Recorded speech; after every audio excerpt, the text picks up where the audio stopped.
ಬೇರಿದೆ, ಅದು ಅಷ್ಟು ಸುಲಭವಾಗಿ ಹೋಗೋ ಅಂತದಲ್ಲ. ಈ ಅರಳಿ ಮರನೋ ಅಶ್ವತ್ಥ ಕಟ್ಟೆನೋ ಕತ್ತರಿಸಿರ್ತಾರಂತೆ, ಬೆಳಗ್ಗೆ ಎದ್ದ ತಕ್ಷಣನೇ ಪುನಃ ಹುಟ್ಟಿರುತ್ತೆ. ಆ ರೀತಿ ನಮ್ಮ ಯಾವ ಸಾಧನೆಗಳಾಗ್ಲಿ, ಏನೇ ಮಾಡಿರ್ತೀವಿ, ಎಲ್ಲಾ ಮಾಡ್ತೀವಿ, ಪುನಃ ನಾನ್ ಅಲ್ಲಿ ಇದ್ದೇ ಇರುತ್ತೆ. ನಾನು ಎಂತ ಸಾಧನೆಯನ್ನೇ ಮಾಡ್ತಿರ್ಲಿ, ಆ ನಾನ್ ಅನ್ನೋದು ಅತಿ ಅತಿ ಸೂಕ್ಷ್ಮವಾಗಿ ಏನು ಅಂತ ಮಹಾತ್ಮರು ದೊಡ್ಡ ದೊಡ್ಡ ರಾಮಕೃಷ್ಣ ಪರಮಹಂಸರು ಅವರು ದೇವಿಯ ಸಾಕ್ಷಾತ್ಕಾರ, ನಾಮದೇವರ ವಿಠಲನ ಸಾಕ್ಷಾತ್ಕಾರ, ಅವೆಲ್ಲವೂ ಏನು ಸಾಮಾನ್ಯದ ಮಾತಲ್ಲ. ಅವೆಲ್ಲ ಆ ದೇವ್ರ ಜೊತೆ ಮಾತಾಡೋದು, ದೇವ್ರ ಜೊತೆ ಬದುಕೋದು, ದೇವ್ರ ಜೊತೆ ಊಟ ಮಾಡೋದು, ಅಂತ ದೊಡ್ಡ ಅಲ್ಲಿವರೆಗೂ ಆ ಅನುಭವನು ಸತ್ಯ ಅಲ್ಲ ಅಂತ ಅನ್ಬೇಕಾಗಿರ್ಬೇಕಾದ್ರೆ ಮನಸ್ಸು ಎಷ್ಟು ಪರಿಶುದ್ಧ ಆಗ್ಬೇಕು, ಎಷ್ಟು ಅಂತರಂಗದಲ್ಲಿ ತಾನು ಮುಳುಗ್ಬೇಕು ದೇವನ ಸಾಕ್ಷಾತ್ಕಾರಕ್ಕಾಗಿ. ಹಾಗಾಗಿ ಆ ಮನಸ್ಸು ಅಂತ ಮನಸ್ಸಿಗೆ ಈ ಆತ್ಮಜ್ಞಾನದಿಂದನೇ ಹೋಗೋದದು. ನೀನು ಯಾವ ಸಾಧನವನ್ನೇ ಮಾಡು, ಭಕ್ತಿಯನ್ನ ಮಾಡು, ಕರ್ಮವನ್ನ ಮಾಡು, ಯೋಗವನ್ನ ಮಾಡು, ಎಲ್ಲವೂ ನಿನ್ನ ಅಂತಃಕರಣ ಪರಿಶುದ್ಧತೆಯನ್ನು ಮಾಡುತ್ತೆ. ಯಾವುದು ವೇಸ್ಟ್ ಅಲ್ಲ. ಎಲ್ಲಾ ಸಾಧನವು ದೇವರನ್ನ ಪಡೆಯೋದಿಕ್ಕೆ. ನನ್ನ ಅಂತಃಕರಣ ಒಬ್ಬೊಬ್ರಿಗೂ ಅಂತಃಕರಣ ಭಿನ್ನ ಭಿನ್ನ ಇರೋದ್ರಿಂದ ಒಬ್ಬೊಬ್ಬರಿಗೆ ಒಂದೊಂದು ಮಾರ್ಗ ಇಷ್ಟ ಆಗತ್ತೆ. ಯಾವ ಮಾರ್ಗದಿಂದನಾರು ಆಗ್ಲಿ, ನಮ್ಮ ಎಲ್ಲರ ಲಕ್ಷ್ಯ, ಮನುಷ್ಯ ಜನ್ಮದ ಲಕ್ಷ್ಯ ಏನಿದೆ ಅಂದ್ರೆ ಆತ್ಮಜ್ಞಾನವನ್ನ ಪಡಿಬೇಕು. ನಮ್ಮ ಜೀವನ, ನಮ್ಮ ಬದುಕು ಬಂದಿರೋದು ಆತ್ಮಜ್ಞಾನವನ್ನ ಪಡೆಯೋದಿಕ್ಕೆ. ಅದನ್ನ ನಾನು ಆತ್ಮಜ್ಞಾನ ಪಡಿಬೇಕು ಅಂತ ದಿನ ಪ್ರವಚನ ಕೇಳ್ತೀವಲ್ಲ, ಇದೇ ನನ್ನ ಕೋಟಿ ಜನ್ಮದ ಸುಕೃತದ ಪುಣ್ಯ ಒದಗಿ ಬಂದಿದೆ. ಇಲ್ಲ ಅಂದ್ರೆ ಬರೋದಿಲ್ಲ. ಆತ್ಮಜ್ಞಾನ ಕೇಳ್ಬೇಕು ಅನ್ಸೋದು ಇಲ್ಲ, ಶ್ರವಣಕ್ಕೆ ಹೋಗ್ಬೇಕು ಅನ್ಸೋದಿಲ್ಲ. ಹಾಗಾಗಿ ಅವೆಲ್ಲವೂ ಅದರ ನನ್ನ ಕೋಟಿ ಜನ್ಮದ ಸುಕೃತದಿಂದ ಪ್ರವಚನಕ್ಕೆ ಬರ್ಬೇಕು ಅನ್ಸತ್ತಲ್ಲ, ಎಲ್ಲೋ ಏನೋ ಒಂದು ಮಾಡ್ಬೇಕು, ದೇವ್ರಿಗೆ ಹೋಗ್ಬೇಕು, ದೇವಸ್ಥಾನ ಹೋಗ್ಬೇಕು, ಅಲ್ಲಿ ಮಾಡ್ಬೇಕು, ಇಂಥ ನಿಯಮಗಳು ಮಾಡ್ಬೇಕು, ಇಂಥದ್ರಕ್ಕಿಂತ ನಾನು ಆತ್ಮಜ್ಞಾನವನ್ನ ಪಡಿಬೇಕು. ಮೊದಲು ಬರೀ ತಿಳುವಳಿಕೆನಾರು ಇರ್ಲಿ, ಏನಾದ್ರೂ ಆಗ್ಲಿ, ಕುತೂಹಲದಿಂದ ಆಗ್ಲಿ, ಏನಿದು, ಹೌದು ಇವ್ರು ಏನ್ ಹೇಳೋದು, ಮೊದಲು ಬುದ್ಧಿಯ ತಿಳುವಳಿಕೆ ಅನ್ಸುತ್ತೆ. ಇದರ ಅನುಭವ ಏನೂ ಮೊದ್ಲು ಗೊತ್ತಾಗೋದು ಇಲ್ಲ. ಮೊದ್ಲು ಅಲ್ಲ, ಎಷ್ಟು ವರ್ಷ ಆದ್ರೂ ಗೊತ್ತಾಗೋದಿಲ್ಲ. ಏನು ದೇಹ ನಾನಲ್ಲ ಅಂತಾರೆ, ಏನ್ ಮಾಡ್ತಾರೆ, ನನಗೆ ಏನೂ ಅನುಭವಕ್ಕೆ ಬರಲ್ಲ. ಬರೀ ಬುದ್ಧಿಯಿಂದ ಅವುಗಳನ್ನ ಮಾತಾಡ್ತಾ ಇರ್ತೀನಿ, ಅನುಭವದಲ್ಲಿ ಏನೂ ನನಗದ್ರ ಗೋಚರ ಆಗಿರೋದಿಲ್ಲ. ಹಾಗಾಗಿ ಅದನ್ನ ಕೇಳೋದು, ಆ ಕೇಳ್ಬೇಕು ಅಂತ ಅನ್ನಿಸ್ತಲ್ಲ, ಒದಗಿ ಬಂತು. ಬಹಳ ಸುಕೃತದ 7ನೇ ಅಧ್ಯಾಯ ಪರಮಾರ್ಥ ಗೀತೆ ಅದನ್ನ ಹೇಳ್ತಾರೆ. ಬಳಿಕ ಭವದೊಳು ಸುಕೃತವನೇಕ ಫಲಿಸಲು ಪುರುಷಂಗೌದು ವಿವೇಕ ಬಂತು ವಿವೇಕ. ಈ ಆತ್ಮಜ್ಞಾನವನ್ನ ಕೇಳ್ಬೇಕು, ಪ್ರವಚನ ಕೇಳ್ಬೇಕು ಅಂತ ಅನ್ನಿಸ್ತಲ್ಲ, ಬಂತು ನಿನ್ ಸುಕೃತ ಒದಗ್ ಬಂತದು. ಆ ಒಂದೊಂದು ಸ್ವಲ್ಪ ದಿನ ಇರುತ್ತೆ, ಸ್ವಲ್ಪ ಅದು ಅಜ್ಞಾನ ಕಾಣಿಸ್ತಿರುತ್ತೆ, ಬಹಳ ತೀವ್ರವಾಗಿ ಏನೋ ಬಹಳ ಆಗಿದೆ ಅಂತ. ಅದೇನೂ ಇಲ್ಲ ಗುರುವಿನ ಕರುಣೆಯಿಂದ. ಗುರುವಿನ ಕರುಣೆಗೆ ಇದ್ಯಾವುದೂ ನಿಲ್ಲೋದಿಲ್ಲ ಅದ್ರ ಮುಂದೆ. ಹಾಗಾಗಿ ಆ ಗುರುವಿನ ಕರುಣೆ ನಮಗಾಗತ್ತೆ. ನಾನು ಪಡಿಬೇಕಂತ ಅನ್ನಿಸ್ತಲ್ಲ, ಅದೇ ಕೋಟಿ ಜನ್ಮದ ಸುಕೃತ. ಇಡೀ ಜಗತ್ತಲ್ಲಿ ಇಬ್ರು ಇದ್ದಾರೆ, ರಾಗಿ ವಿರಾಗಿಗಳು. ನಾವ್ ವಿರಾಗಿ ಅಂತ ಆದ್ವಲ್ಲ, ಸ್ವಲ್ಪ ಹೊತ್ತಾದ್ರೂ ನಾನು ಆ ಸಂಸಾರದನ್ನ ಬಿಟ್ಟು ಬರ್ಬೇಕು ಅನ್ನಿಸ್ತಲ್ಲ, ಅದು ಸಾಮಾನ್ಯದ ಮಾತಲ್ಲ. ಇಡೀ ಜಗತ್ತು ಆ ವಿಷಯಾಸಕ್ತಿಗಳಿಗೆ ಏನು ಹೋರಾಡ್ತಾ ಇದೆ, ಅದನ್ನ ಬಿಟ್ಟು ಸ್ವಲ್ಪ ಕೇಳ್ಬೇಕು ಅನ್ಸುತ್ತಲ್ಲ. ನನಗೂ ಏನೋ ಹೇಳ್ತಾರೆ, ನೋಡ್ಬೇಕು, ಕೇಳ್ಬೇಕು, ಏನ್ ಹೇಳ್ತಾರೆ, ಯಾವ ರೀತಿಯಿಂದನಾರು ಹೋಗ್ಲಿ. ಬೆಂಕಿ ಹತ್ರ ನೀನ್ ಯಾವ ರೀತಿಯಿಂದನಾರು ಹೋಗು, ಅದು ಸುಡುತ್ತೆ ಅಂತ ಗೊತ್ತಿದ್ದು ಹೋಗು, ಸುಡಲ್ಲ ಅಂತ ಗೊತ್ತಿದ್ದು ಹೋಗು, ಏನೋ ಗೊತ್ತಿಲ್ಲದೆ ಹೋಗು, ಏನಾದ್ರೂ ಹೋಗು, ಅದ್ರ ಕಾವು ಬಂದೇ ಬರುತ್ತಲ್ವಾ, ಅದು ಪರಿಣಾಮ ಆಗತ್ತಲ್ಲ. ಹಾಗೆ ಈ ಜ್ಞಾನ, ಈ ಸತ್ಸಂಗ, ಈ ಶ್ರವಣಾದಿಗಳು ಹಾಗೇನೆ ಅದರ ಪರಿಣಾಮ ಆಗಿ ಆತರ ಕೇಳ್ಬೇಕು ಅನ್ಸೋದೆ ಕೋಟಿ ಜನ್ಮದ ಸುಕೃತ ಒದಗಿ ಬಂದಿದೆ. ಆ ಸುಕೃತವನ್ನ ಆತ್ಮಜ್ಞಾನದವರೆಗೂ ಅದನ್ನ ಉಳಿಸ್ಕೋಬೇಕು. ತೀವ್ರವಾದ ಇಚ್ಛೆ ಇರ್ಬೇಕು ಆತ್ಮಜ್ಞಾನವನ್ನ ಪಡಿಬೇಕು ಅಂತ. ಅಲ್ಪ ಸ್ವಲ್ಪ ಇಚ್ಛೆಗಳಿದ್ರೆ ಸ್ವಲ್ಪ ನಿಧಾನ ಆಗತ್ತೆ. ಈ ಸಂಸಾರದ ವಾಸನೆ ಇವುಗಳನ್ನ ಅನುಭವಿಸ್ಬೇಕಾಗತ್ತೆ, ಬಹಳ ದುಃಖವನ್ನ. ಪೆಟ್ಟುಗಳು ಬಹಳ ಬೀಳ್ತಿರುತ್ತಿಲ್ಲೆಲ್ಲ ಜಗತ್ತಲ್ಲಿ. ಈ ಜ್ಞಾನದ ಈಗೇನ್ ಬರೀ ಈಗ ಪ್ರವಚನ ಮೊದ್ಲು ದಿನ ಕೇಳ್ತಿರ್ತೀವಿ, ಶ್ರವಣಾದಿಗಳು ಬರೀ ತಿಳುವಳಿಕೆ ಆಗಿರುತ್ತೆ. ಹಾಗಾಗಿ ಅಲ್ಲಿ ಏನು ಜಗತ್ತಿನಲ್ಲಿ ಪೆಟ್ಟುಗಳು ಬಿದ್ದ ತಕ್ಷಣ ನನ್ನ ಮನಸ್ಸು ಅಳಗಾಡುತ್ತೆ. ಹೌದು ಅಲ್ವೋ, ನಾನು ಏನ್ ಕೇಳಿದ್ದು ಇದ್ರದ್ದು ಏನೋ ನನಗೆ ಅನ್ಸೋದೇ ಇಲ್ಲ, ಸತ್ಯ ಅನ್ಸಲ್ಲ. ದೇವ್ರು ಗುರುಗಳು ಏನ್ ಹೇಳ್ತಿದಾರಲ್ಲ, ನೀನೇ ದೇವ್ರು, ಇದು ಅನ್ಸೋದೇ ಇಲ್ಲ. ಆ ಮನೆಯ ಸಮಸ್ಯೆಗಳಾಗ್ಲಿ, ಪೆಟ್ಟುಗಳಾಗ್ಲಿ, ಯಾವ್ದು ಅತಿಯಾದ ದುಃಖ ಇರೋದೇ ಜಗತ್ತ ಆ ರೀತಿ, ಅದಿರೋದ ಸ್ವರೂಪನೇ ಆ ರೀತಿ. ಯಾವ ಕ್ಷಣದಲ್ಲಿ ಯಾವಾಗ ಏನೇನ್ ಬರುತ್ತೋ ಗೊತ್ತಿಲ್ಲ ಘಟನೆಗಳು. ಅದಕ್ಕೆಲ್ಲ ನನ್ನ ಮನಸ್ಸು ಬಹಳ ತಾಪ ಆಗ್ತಿದೆ ಅಂದ್ರೆ ಇನ್ನು ಜ್ಞಾನ ನನಗೆ ಮೈಗೂಡಿಲ್ಲ, ಇನ್ನು ಅದರ ಸ್ಪಷ್ಟತೆ ಆಗಿಲ್ಲ. ಯಾಕಾಗಿಲ್ಲ? ನಾನು ಅದಕ್ಕೆ ತನ್ಮಯವಾಗಿ ಗುರುಭಕ್ತಿ ಮಾಡಿಲ್ಲ, ಆತ್ಮಜ್ಞಾನ ಒಂದನ್ನ ಪಡಿಲೇಬೇಕು ಅನ್ನುವ ತೀವ್ರವಾದ ವಿವೇಕ ಮಾಡಿಲ್ಲ ಅಷ್ಟೇ, ಇನ್ನೇನೂ ಕಾರಣ ಇಲ್ಲ. ಅದನ್ನ ತೀವ್ರವಾಗಿ ಇಚ್ಛೆಯನ್ನ ಮಾಡು, ನಿನ್ನ ಸಂಸಾರದ ದುಃಖ ಅನ್ಸಲ್ಲ. ಎಲ್ಲದಕ್ಕಿಂತ ನನ್ನ ದೇಹದಾಗ್ಬೇಕಾಗಿದೆ. ಹೊರಗಡೆ ಹೇಗಾದ್ರೂ ಅದನ್ನ ತಡ್ಕೋಬಹುದು, ಇಲ್ಲ ಪರಿಸರದಿಂದ ಆಚೆ ಬಂದ್ರೆ ಅದ್ರ ಪರಿಣಾಮ ಕಡಿಮೆ ಆಗ್ಬೋದು. ಹೆಂಡತಿ ಮಕ್ಳಿಗಾಗಿದ್ದು ತೀವ್ರವಾಗಿ ಆಗತ್ತೆ. ಅದ್ರಿಗಿಂತ ಎಲ್ಲಾದ್ರಕ್ಕಿಂತ ತೀವ್ರ ನನ್ನ ದೇಹದ ಆಗೋದು. ಈಗ ನನ್ನ ದೇಹದಿಂದ ನಾನು ಪ್ರತ್ಯೇಕ ಆಗ್ಬೇಕಾಗಿದೆ. ನನ್ನ ದೇಹದಲ್ಲಿ ಆಗುವ ಕಾಯಿಲೆಗಳಾಗ್ಲಿ, ಹಸಿವೆ ತೃಷೆಗಳಾಗ್ಲಿ ನನ್ನ ಅನುಭವಕ್ಕೆ ಬರಬಾರ್ದು.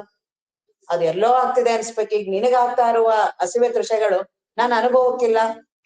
ಹಾಗೆ ನನ್ನ ದೇಹದ ಸುಖ, ನನ್ನ ದೇಹದಲ್ಲಿ ಆಗುವ ಹಸಿವೆ ತೃಷೆ ನನ್ನ ಅನುಭವಕ್ಕೆ ಬರ್ಲಿಲ್ಲ ಅಂದ್ರೆ ಎಂತ ಶ್ರೇಷ್ಠವಾದ ಅನುಭವ ಇರ್ಬೋದು. ನಾನೇ ಇದ್ದೀನಿ, ನಾನೇ ಅಲ್ಲಿದ್ದು, ನಾನೇ ಅದಕ್ಕೆ ಪರಿಚಯ ಆಗಿದ್ದೀನಿ. ನಾನು ಯಾರ್ದೋ ಕತೆ ಕೇಳ್ದಾಗ ಕೇಳ್ತೀನಿ ಆತ್ಮವಸ್ತುವನ್ನ, ಯಾರ್ದೋ ಮಾತಾಡ್ದಾಗ ಕೇಳ್ತೀನಿ. ಅದನ್ನ ಉಪನಿಷತ್ತುಗಳಲ್ಲಿ ಹೇಳ್ತಾರೆ. ಭಗವದ್ಗೀತೆಯಲ್ಲಿ ಆಶ್ಚರ್ಯವತ್ ಅವರು ಗುರುಗಳ ಆಶ್ಚರ್ಯದಿಂದ ಹೇಳ್ತಾರೆ, ಆಶ್ಚರ್ಯದಿಂದ ಕೇಳ್ತಾರೆ. ನಾನೇ ಇರುವ ಆತ್ಮವಸ್ತುವನ್ನೇ. ಯಾಕೆ ಅಂದ್ರೆ ನನಗೆ ಅದ್ರ ಬಗ್ಗೆ ಅಜ್ಞಾನ ಆಗಿದೆ.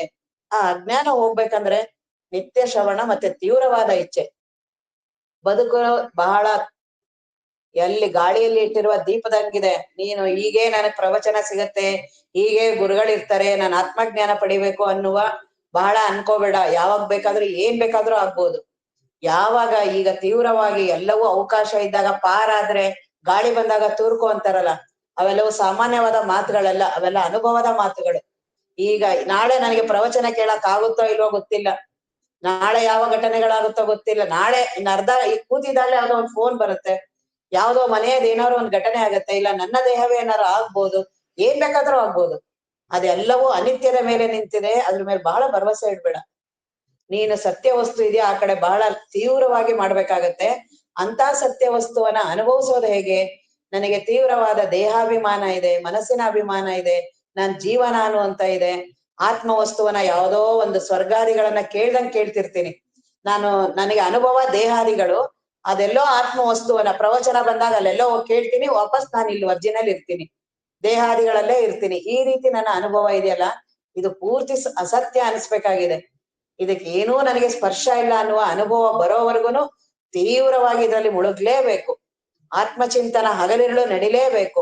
ಇಲ್ಲ ಅಂದ್ರೆ ಆತ್ಮಜ್ಞಾನ ಆಗೋದಿಲ್ಲ. ಯಾವುದೋ ಒಂದು ಭರವಸೆ ಮೇಲೆ, ಯಾವುದೋ ಒಂದು ಶ್ರದ್ಧೆ ನಂಬಿಕೆ ಮೇಲೆ ಆಗೋದಲ್ಲ. ಆ ಬದುಕನ್ನ ಅದಕ್ಕಾಗಿ ಅರ್ಪಿಸಿದ್ರೆ ಮಾತ್ರ ಆತ್ಮಜ್ಞಾನ ಸಾಕ್ಷಾತ್ಕಾರ. ಆ ಅನುಭವ ಬರ್ಬೇಕು ಅಂತಿದ್ರೆ ಎಲ್ಲಾ ರೀತಿಯಾದ ಉಪಾಯಗಳನ್ನ ಒಂದೊಂದೇ ರೀತಿಯಾಗಿ ಹೇಳ್ತಿದ್ದಾರೆ. ನಾನು ಇರುವಿನ ಅನುಸಂಧಾನವನ್ನ, ನನಗೆ ಇರುವಿನ ಅನುಸಂಧಾನ ಇಷ್ಟ ಆಗಿದ್ಯಾ, ಹಾಗಾದ್ರೆ ಇರುವಿನ ಅನುಸಂಧಾನವನ್ನೇ ಮಾಡು. ನಿನಗೆ ಅರಿವಿನ ಅನುಸಂಧಾನ ಇಷ್ಟ ಇದೆಯಾ, ಅದನ್ನ ಮಾಡು. ನಿನಗೆ ನಿತ್ಯದ ಅನುಸಂಧಾನ, ಆನಂದ, ಏನು 5 ರೀತಿಯ ಲಕ್ಷಣಗಳಿದೆ, ಆತ್ಮ ವಸ್ತುವಿನ ಸ್ವಭಾವ ಇದೆ, ಮತ್ ನಾನೇ ಇದ್ದೀನಿ, ಅದನ್ನ ನಾನು ಅನುಭವಿಸ್ಬೇಕಾಗಿದೆಯಲ್ಲ. ಯಾವ ರೀತಿಯಿಂದ ನಿನ್ನೆ ಯಾವ್ದು ಇಷ್ಟ ಆಗುತ್ತೋ ಆ ರೀತಿಯಾಗಿ ಬಹಳ ಸುಲಭವಾಗಿ ಈ ಜೀವನನ್ನ ನಾನಲ್ಲ ಅಂತ ಮಾಡಿಸ್ತಾರಲ್ಲ, ಬರೀ ಕೇಳೋದ್ರಿಂದ. ಏನು ಮಾಡೋ ಹಾಗಿಲ್ಲ, ಬರೀ ಕೇಳೋದು, ಬರೀ ವಿವೇಕ, ಬರೀ ಜ್ಞಾನ ಅಂದ್ರೆ ಬರೀ ವಿವೇಕವನ್ನ, ತೀವ್ರವಾದ ಇರ್ಬೇಕು ವಿವೇಕ.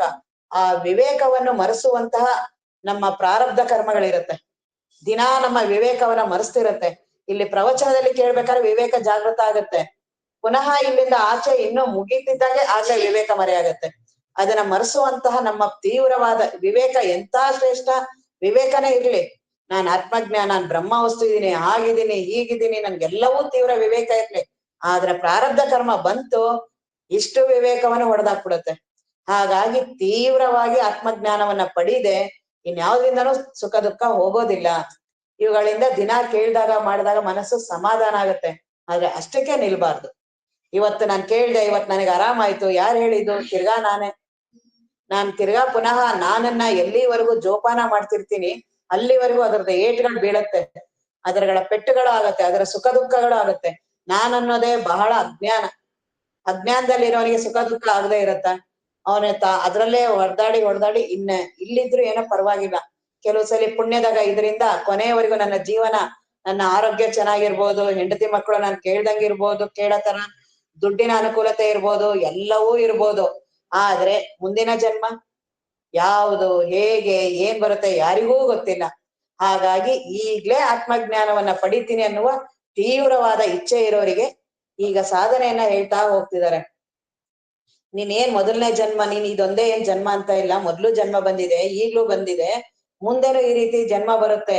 ಈ ರೀತಿ ಯಾರು ಅದನ್ನ ನೋಡು, ಅದನ್ನ ದರ್ಶನ ಮಾಡು, ಆ ರೀತಿ ಮಹಾತ್ಮರನ್ನ ಬೇಡ್ಕೋ, ಸಾಕು ಅಂತ ಕೇಳು ಅದನ್ನ. ಇವರು ಯಾರ್ದು ಕನಕದಾಸರದ್ದು ಇದೆಯಲ್ಲ, ಈಶ ನಿನ್ನ ಚರಣ ಭಜನೆ ಅಂತ ದೊಡ್ಡ ದೊಡ್ಡ ಮಹಾತ್ಮರೇ ಹತ್ತು ಮಾಡಿ ಬೇಡ್ಕೊಂಡಿದ್ದಾರೆ. ಸಾಕು ನನಗೆ ಈ ಭವಬಂಧನ, ಸಾಕು ನನಗೆ ಈ ಭವ ದುಃಖ, ಈಶ ನಿನ್ನ ಚರಣ ಭಜನೆ ಆಸೆಯಿಂದ ಮಾಡುವೆನು, ದೋಷ ರಾಶಿ ನಾಶ ಮಾಡೋ ಶ್ರೀಶಕೇಶ, ಹುಟ್ಟಿದಕ್ಕೆ ಸಾಕು ಇನ್ನು, ಹುಟ್ಟಿಸಿದಕ್ಕೆ ಪಾಲಿಸಿನ್ನು, ಅದನ್ನೆಲ್ಲ ಅವ್ರು ಕೇಳ್ತಾರೆ. ತಿರ್ಗಾ ಹುಟ್ಟಿಸ್ಬೇಡ, ಸಾಕು ನನಗೆ ಈ ಜೀವನ, ನನಗೆ ಆ ರೀತಿ ಅನ್ನಿಸ್ಬೇಕು. ಆ ರೀತಿ ಅನ್ಸಿದ್ರೆ ಮಾತ್ರ ಮುಂದಿನ ಸಾಧನೆಗಳು ಪ್ರಾರಂಭ ಆಗುತ್ತೆ. ಮೊದ್ಲೇ ನನಗೆ ಜೀವನ ಆರಾಮಾಗಿದೆ ಅಂತ ಅನ್ಸೋರಿಗೆ ಯಾಕೆ ಸಾಧನೆ ಗೊತ್ತಾಗುತ್ತೆ? ದೇವ್ರು ಗುರುಗಳು ಹೌದು, ಅದ್ರಲ್ಲಿ ಒಂದು ಅದುವೆ ಒಳ್ಳೇದು. ಯಾಕೆ ಅದನ್ನ ಯಾಕೆ ಬಿಡ್ಬೇಕು? ಅಕಸ್ಮಾತ್ ಬಿಟ್ಬಿಟ್ರೆ ಯಾರ್ ಸುಮ್ನೆ ಕೆಟ್ಟದ್ ಯಾಕೆ ಮಾಡ್ಕೋಬೇಕು? ಸುಮ್ನೆ ಹೋಗ್ ಬರೋದು ಒಂದ್ಸಲಿ, ಒಂದ್ ಸ್ವಲ್ಪ ಕೇಳ್ಬಿಡೋದು ಕಿವಿಗೆ, ಒಂದ್ ಸ್ವಲ್ಪ ಮನಸ್ಸಿಗೂ ಒಂದ್ ಒಳ್ಳೇದಾಗ್ಲಿ. ಈ ದೇವಸ್ಥಾನಕ್ಕೆ ಬರ್ತಿದ್ರು ಅಂತ ಹೇಳ್ತಿದ್ರು ಸದಾಶಿವ ಗುರುಗಳು. ಅಲ್ಲಿ ಪುರಾಣ ನಡೆಸ್ತಿರ್ತಾರೆ, ಅವ್ರು ಹರಿಕತೆ ಮಾಡ್ತಿರ್ತಾರೆ, ಅವ್ರು ಹರಿಕತೆ ದಾಸರು. ಅಲ್ಲೆಲ್ಲಾ ಅಜ್ಜಿದೀರ್ ಬರ್ತಾರ ಅಲ್ಲಿ ಹನುಮಂತನ ದೇವಸ್ಥಾನಕ್ಕೆ. ಅವ್ರೆಲ್ಲಾ ತಮ್ಮ ಕೆಲ್ಸಾನು ಆಗ್ಬೇಕು, ಜೊತೆಗೆ ಒಳ್ಳೇದ್ ಕಿವಿಗೂ ಬೀಳ್ಬೇಕು. ಬತ್ತಿ ಅವ್ರ ಮನೆ ಆ ಬತ್ತಿ ಎಲ್ಲ ಒಸಿಯೋದಿರತ್ತಲ್ಲ, ಅದನ್ನ ತಗೊಂಡ್ ಬಂದು ಹೂವ ಕಟ್ಟೋರು ಅದನ್ನೆಲ್ಲಾ ತಗೊಂಡ್ ಬಂದ್ ಕೇಳ್ತಾ ಕೇಳ್ತಾ ಹರಿಕತೆ ಕೇಳಿ ಹಾಗೆ ಅದನ್ನ ಆ ರೀತಿ ಆಗತ್ತಾ? ಅದು ಭಕ್ತಿನ ಅದು. ಹಾಗೆ ನಾವು ಶ್ರವಣಾದಿಗಳನ್ನ ಹಾಗೆ ಮಾಡ್ತಿರ್ಬೋದಲ್ಲ. ಅವ್ರು ಎಲ್ಲಾರ್ನೂ ಗೊತ್ತಾಗತ್ತೆ, ನಂದು ಗೊತ್ತಾಗಲ್ಲ. ಶ್ರವಣಾದಿಗಳನ್ನ ನಾನು ಹಾಗೆ ಮಾಡ್ಬೋದಲ್ಲ. ನಾನು ಒಂದು ಕೇಳೋಣ, ಒಟ್ಟು ಯಾಕೆ ಕೆಟ್ಟದ್ ಬಿಡಬಾರ್ದು? ಒಂದ್ ದಿನ ಒಂದು ಅಭ್ಯಾಸ ಆಗಿದ್ರೆ, ಬೆಳಗ್ಗೆ 6 ಗಂಟೆಗೆ ನಮ್ಮ ಮನೆ ಸುಪ್ರಭಾತ ಹಾಕೋದು ಅಭ್ಯಾಸ ಆಗ್ಬಿಟ್ಟೆ, ಸುಮ್ನೆ ಹಾಕೋದು. ಅವ್ರ ಪಾಡ್ಗವ್ರು ಅದು ಹೇಳ್ತಿರುತ್ತೆ, ನಮ್ ಪಾಡ್ಗ ಒಟ್ಟು ಒಳ್ಳೇದು ಮನೆಗೆ. ಯಾಕೆ ಬೆಳಗ್ಗೆ ಎದ್ದ ತಕ್ಷಣ ದೇವ್ರ ನಾಮ ಕಿವಿಗ್ ಬೀಳ್ಬೇಕು? ಈ ರೀತಿ ಅಧ್ಯಾತ್ಮ ಅಲ್ಲ, ಈ ರೀತಿಯಾಗಿ ಶ್ರವಣಾದಿಗಳು ಅಲ್ಲ. ಶ್ರವಣಾದಿಗಳಿಗೆ ಅವನಿಗೆ ಶ್ರವಣ ನನಗೆ ಅತ್ಯಂತ ಶ್ರೇಷ್ಠ ಅನಿಸ್ಬೇಕು ಅಂದ್ರೆ, ಆ ಒಂದೊಂದು ಮಾತುಗಳು ನನಗೆ ಶ್ರೇಷ್ಠ ಅನ್ಬೇಕಂದ್ರೆ ಜೀವನ ನನಗೆ ಎಷ್ಟು ದರ್ಶನ ಆಗಿರ್ಬೇಕು? ಜೀವನದ ಎಲ್ಲವೂ ಅನಿತ್ಯದ ದರ್ಶನ ಆಗ್ಬೇಕಲ್ಲ ನನಗೆ. ಆ ಮುಮುಕ್ಷತ್ವ ಬಂದಿರ್ಬೇಕಲ್ಲ. ಆಗ ಈ ಒಂದೊಂದು ಮಾತುಗಳು ಅಮೃತದ ಮಾತುಗಳು. ಬಹಳ ನನಗೆ ದುಃಖ ಆಗಿದೆ, ಬಹಳ ತಾಪ ಆಗಿದೆ. ಆ ಕಿಸಾ ಗೌತಮಿಗೆ ಬುದ್ಧ ಮಹಾತ್ಮ ಅವಳಿಗೆ ಬಹಳ ಆಗಿತ್ತು. ಬಹಳ ತನ್ನ ಪ್ರೀತಿ ಪಾತ್ರ ಒಂದೇ ಒಂದು ಮಗುನ ಕಳ್ಕೊಂಡಿದ್ದಾರೆ. ಆ ಮನಸ್ಥಿತಿ ಹೇಗಿರ್ಬೋದಾಗ? ಅತಿಯಾದ ದುಃಖ ಇರುತ್ತೆ. ಎಲ್ಲವೂ ಅನುಭವಿಸಿರ್ತೀವಿ ನಾವು, ಆದ್ರೆ ಪುನಃ ಮರೆಸ್ಬಿಡತ್ತೆ ಮೋಹ ಮಮಕಾರಗಳು. ಪುನಃ ಜೀವನ ನಂದು ಮರ್ಸೇ ಬಿಡತ್ತೆ. ಎಲ್ಲರೂ ಅನುಭವಿಸಿರ್ತೀವಿ, ಆದ್ರೆ ಮರ್ಸೇ ಬಿಡತ್ತಲ್ಲ ಅವೆಲ್ಲವೂವೆ. ಆ ಬುದ್ಧ ಭಗವಾನ ಆ ಕಿಸಾ ಗೌತಮಿಗೆ ಅನ್ಸ್ತು ಅದನ್ನ. ಬಹಳ ದುಃಖಿ ಆದ್ಲು. ನಮ್ಮ ಜೀವನದಲ್ಲೂ ಆಗಿದೆ ಆ ರೀತಿ. ಹಾಗಾದಾಗ ನಮ್ಗೆ ಹೌದೌದು ಇನ್ನು ಆತ್ಮಜ್ಞಾನವನ್ನ ಪಡಿಬೇಕು, ಹಂಗ್ ಮಾಡ್ಬೇಕು ಎಲ್ಲ ಅನ್ಸುತ್ತೆ. ಪುನಃ ವಾಪಸ್ ಅಲ್ಲಿಗೆ ಹೋಗ್ತೀವಿ ನಾವು. ಆ ರೀತಿಯಾಗಿ ಆ ವಿವೇಕವನ್ನ ಮರೀದೇ ಇರೋ ಹಾಗೆ ನೋಡ್ಕೋಬೇಕು. ತೀವ್ರವಾದ ಚಿಂತನವನ್ನ ಯಾವಾಗ್ಲೂ ಜ್ಞಾನ ಚಿಂತನ, ಗುರುಭಕ್ತಿ ಇರ್ಬೇಕು. ಎಲ್ಲದಕ್ಕೂ ಆಧಾರವಾಗಿ ಆ ಗುರುಭಕ್ತಿ ಇರ್ಬೇಕು. ಗುರುವಿನ ಆ ಭಕ್ತಿಯಿಂದ, ಗುರುಗಳ ಮನಸ್ಸಲ್ಲಿ ಅವರನ್ನ ಧ್ಯಾನದಿಂದ ಮುಂದಿನ ಸಾಧನೆಗಳನ್ನ ಮಾಡ್ಬೇಕು. ಗುರುಗಳು ಮೊದಲು, ನಂತರ ಎಲ್ಲ ಈ ಜ್ಞಾನ ಚಿಂತನ ಇರ್ಲಿ, ಸಾಧನ ಇರ್ಲಿ, ಶ್ರವಣಾದಿಗಳಿರ್ಲಿ, ಜೀವನ ಇರ್ಲಿ, ಬದುಕಿರ್ಲಿ, ಮೋಹ ಮಮಕಾರ ಎಲ್ಲವೂ ಗುರುವಿನ ಆಧಾರದಲ್ಲಿ. ರಾಮಕೃಷ್ಣ ಪರಮಹಂಸರು ಅದೇ ಅಂತಾರೆ, ನೀನ್ ಪ್ರಪಂಚವನ್ನ ಮಾಡ್ಬೇಕದನ್ನ ಬಿಡಕ್ ಆಗೋದಿಲ್ಲ ಅಲ್ಲ, ಒಂದು ಕೈನ ದೇವರ ಮೇಲೆ ಗುರುವಿನ ಮೇಲೆ ಇಡು. ಇಲ್ಲಿ ಮಾಡು, ತನ್ಮಯವಾಗಿ ಮಾಡು, ಪ್ರಪಂಚವನ್ನ ಮಾಡು. ಮಾಡಿ ಯಾವಾಗ್ಲೂ ಕಾತರಾಗಿರಿ. ಯಾವಾಗ ನಾನು ಅದನ್ನ ದೇವ್ರನ್ನ ಕೇಳಕ್ ಹೋಗ್ತೀನಿ, ಯಾವಾಗ ಚಿಂತನ ಮಾಡಕ್ ಹೋಗ್ತೀನಿ, ಯಾವಾಗ ಶ್ರವಣಾದಿಗಳನ್ನ ಮಾಡ್ತೀನಿ ಅಂತ ಯಾವಾಗ ಅದನ್ನ ಮುಗಿಸ್ತೇವ, ಬೇಗ 2 ಕೈನು ದೇವರ ಹತ್ರ ಕೊಡು, 2 ಕೈನ ಗುರುವಿನ ಹತ್ರ ಇಡು, 2 ಕೈ ಗುರುವಿನ ಹತ್ರ ಗುರುವಿನ ಧ್ಯಾನವನ್ನ ಮಾಡು. ಈ ರೀತಿ ಮಾಡ್ಲಿಲ್ಲ ಅಂದ್ರೆ ಆತ್ಮಜ್ಞಾನ ಆಗೋದಿಲ್ಲ.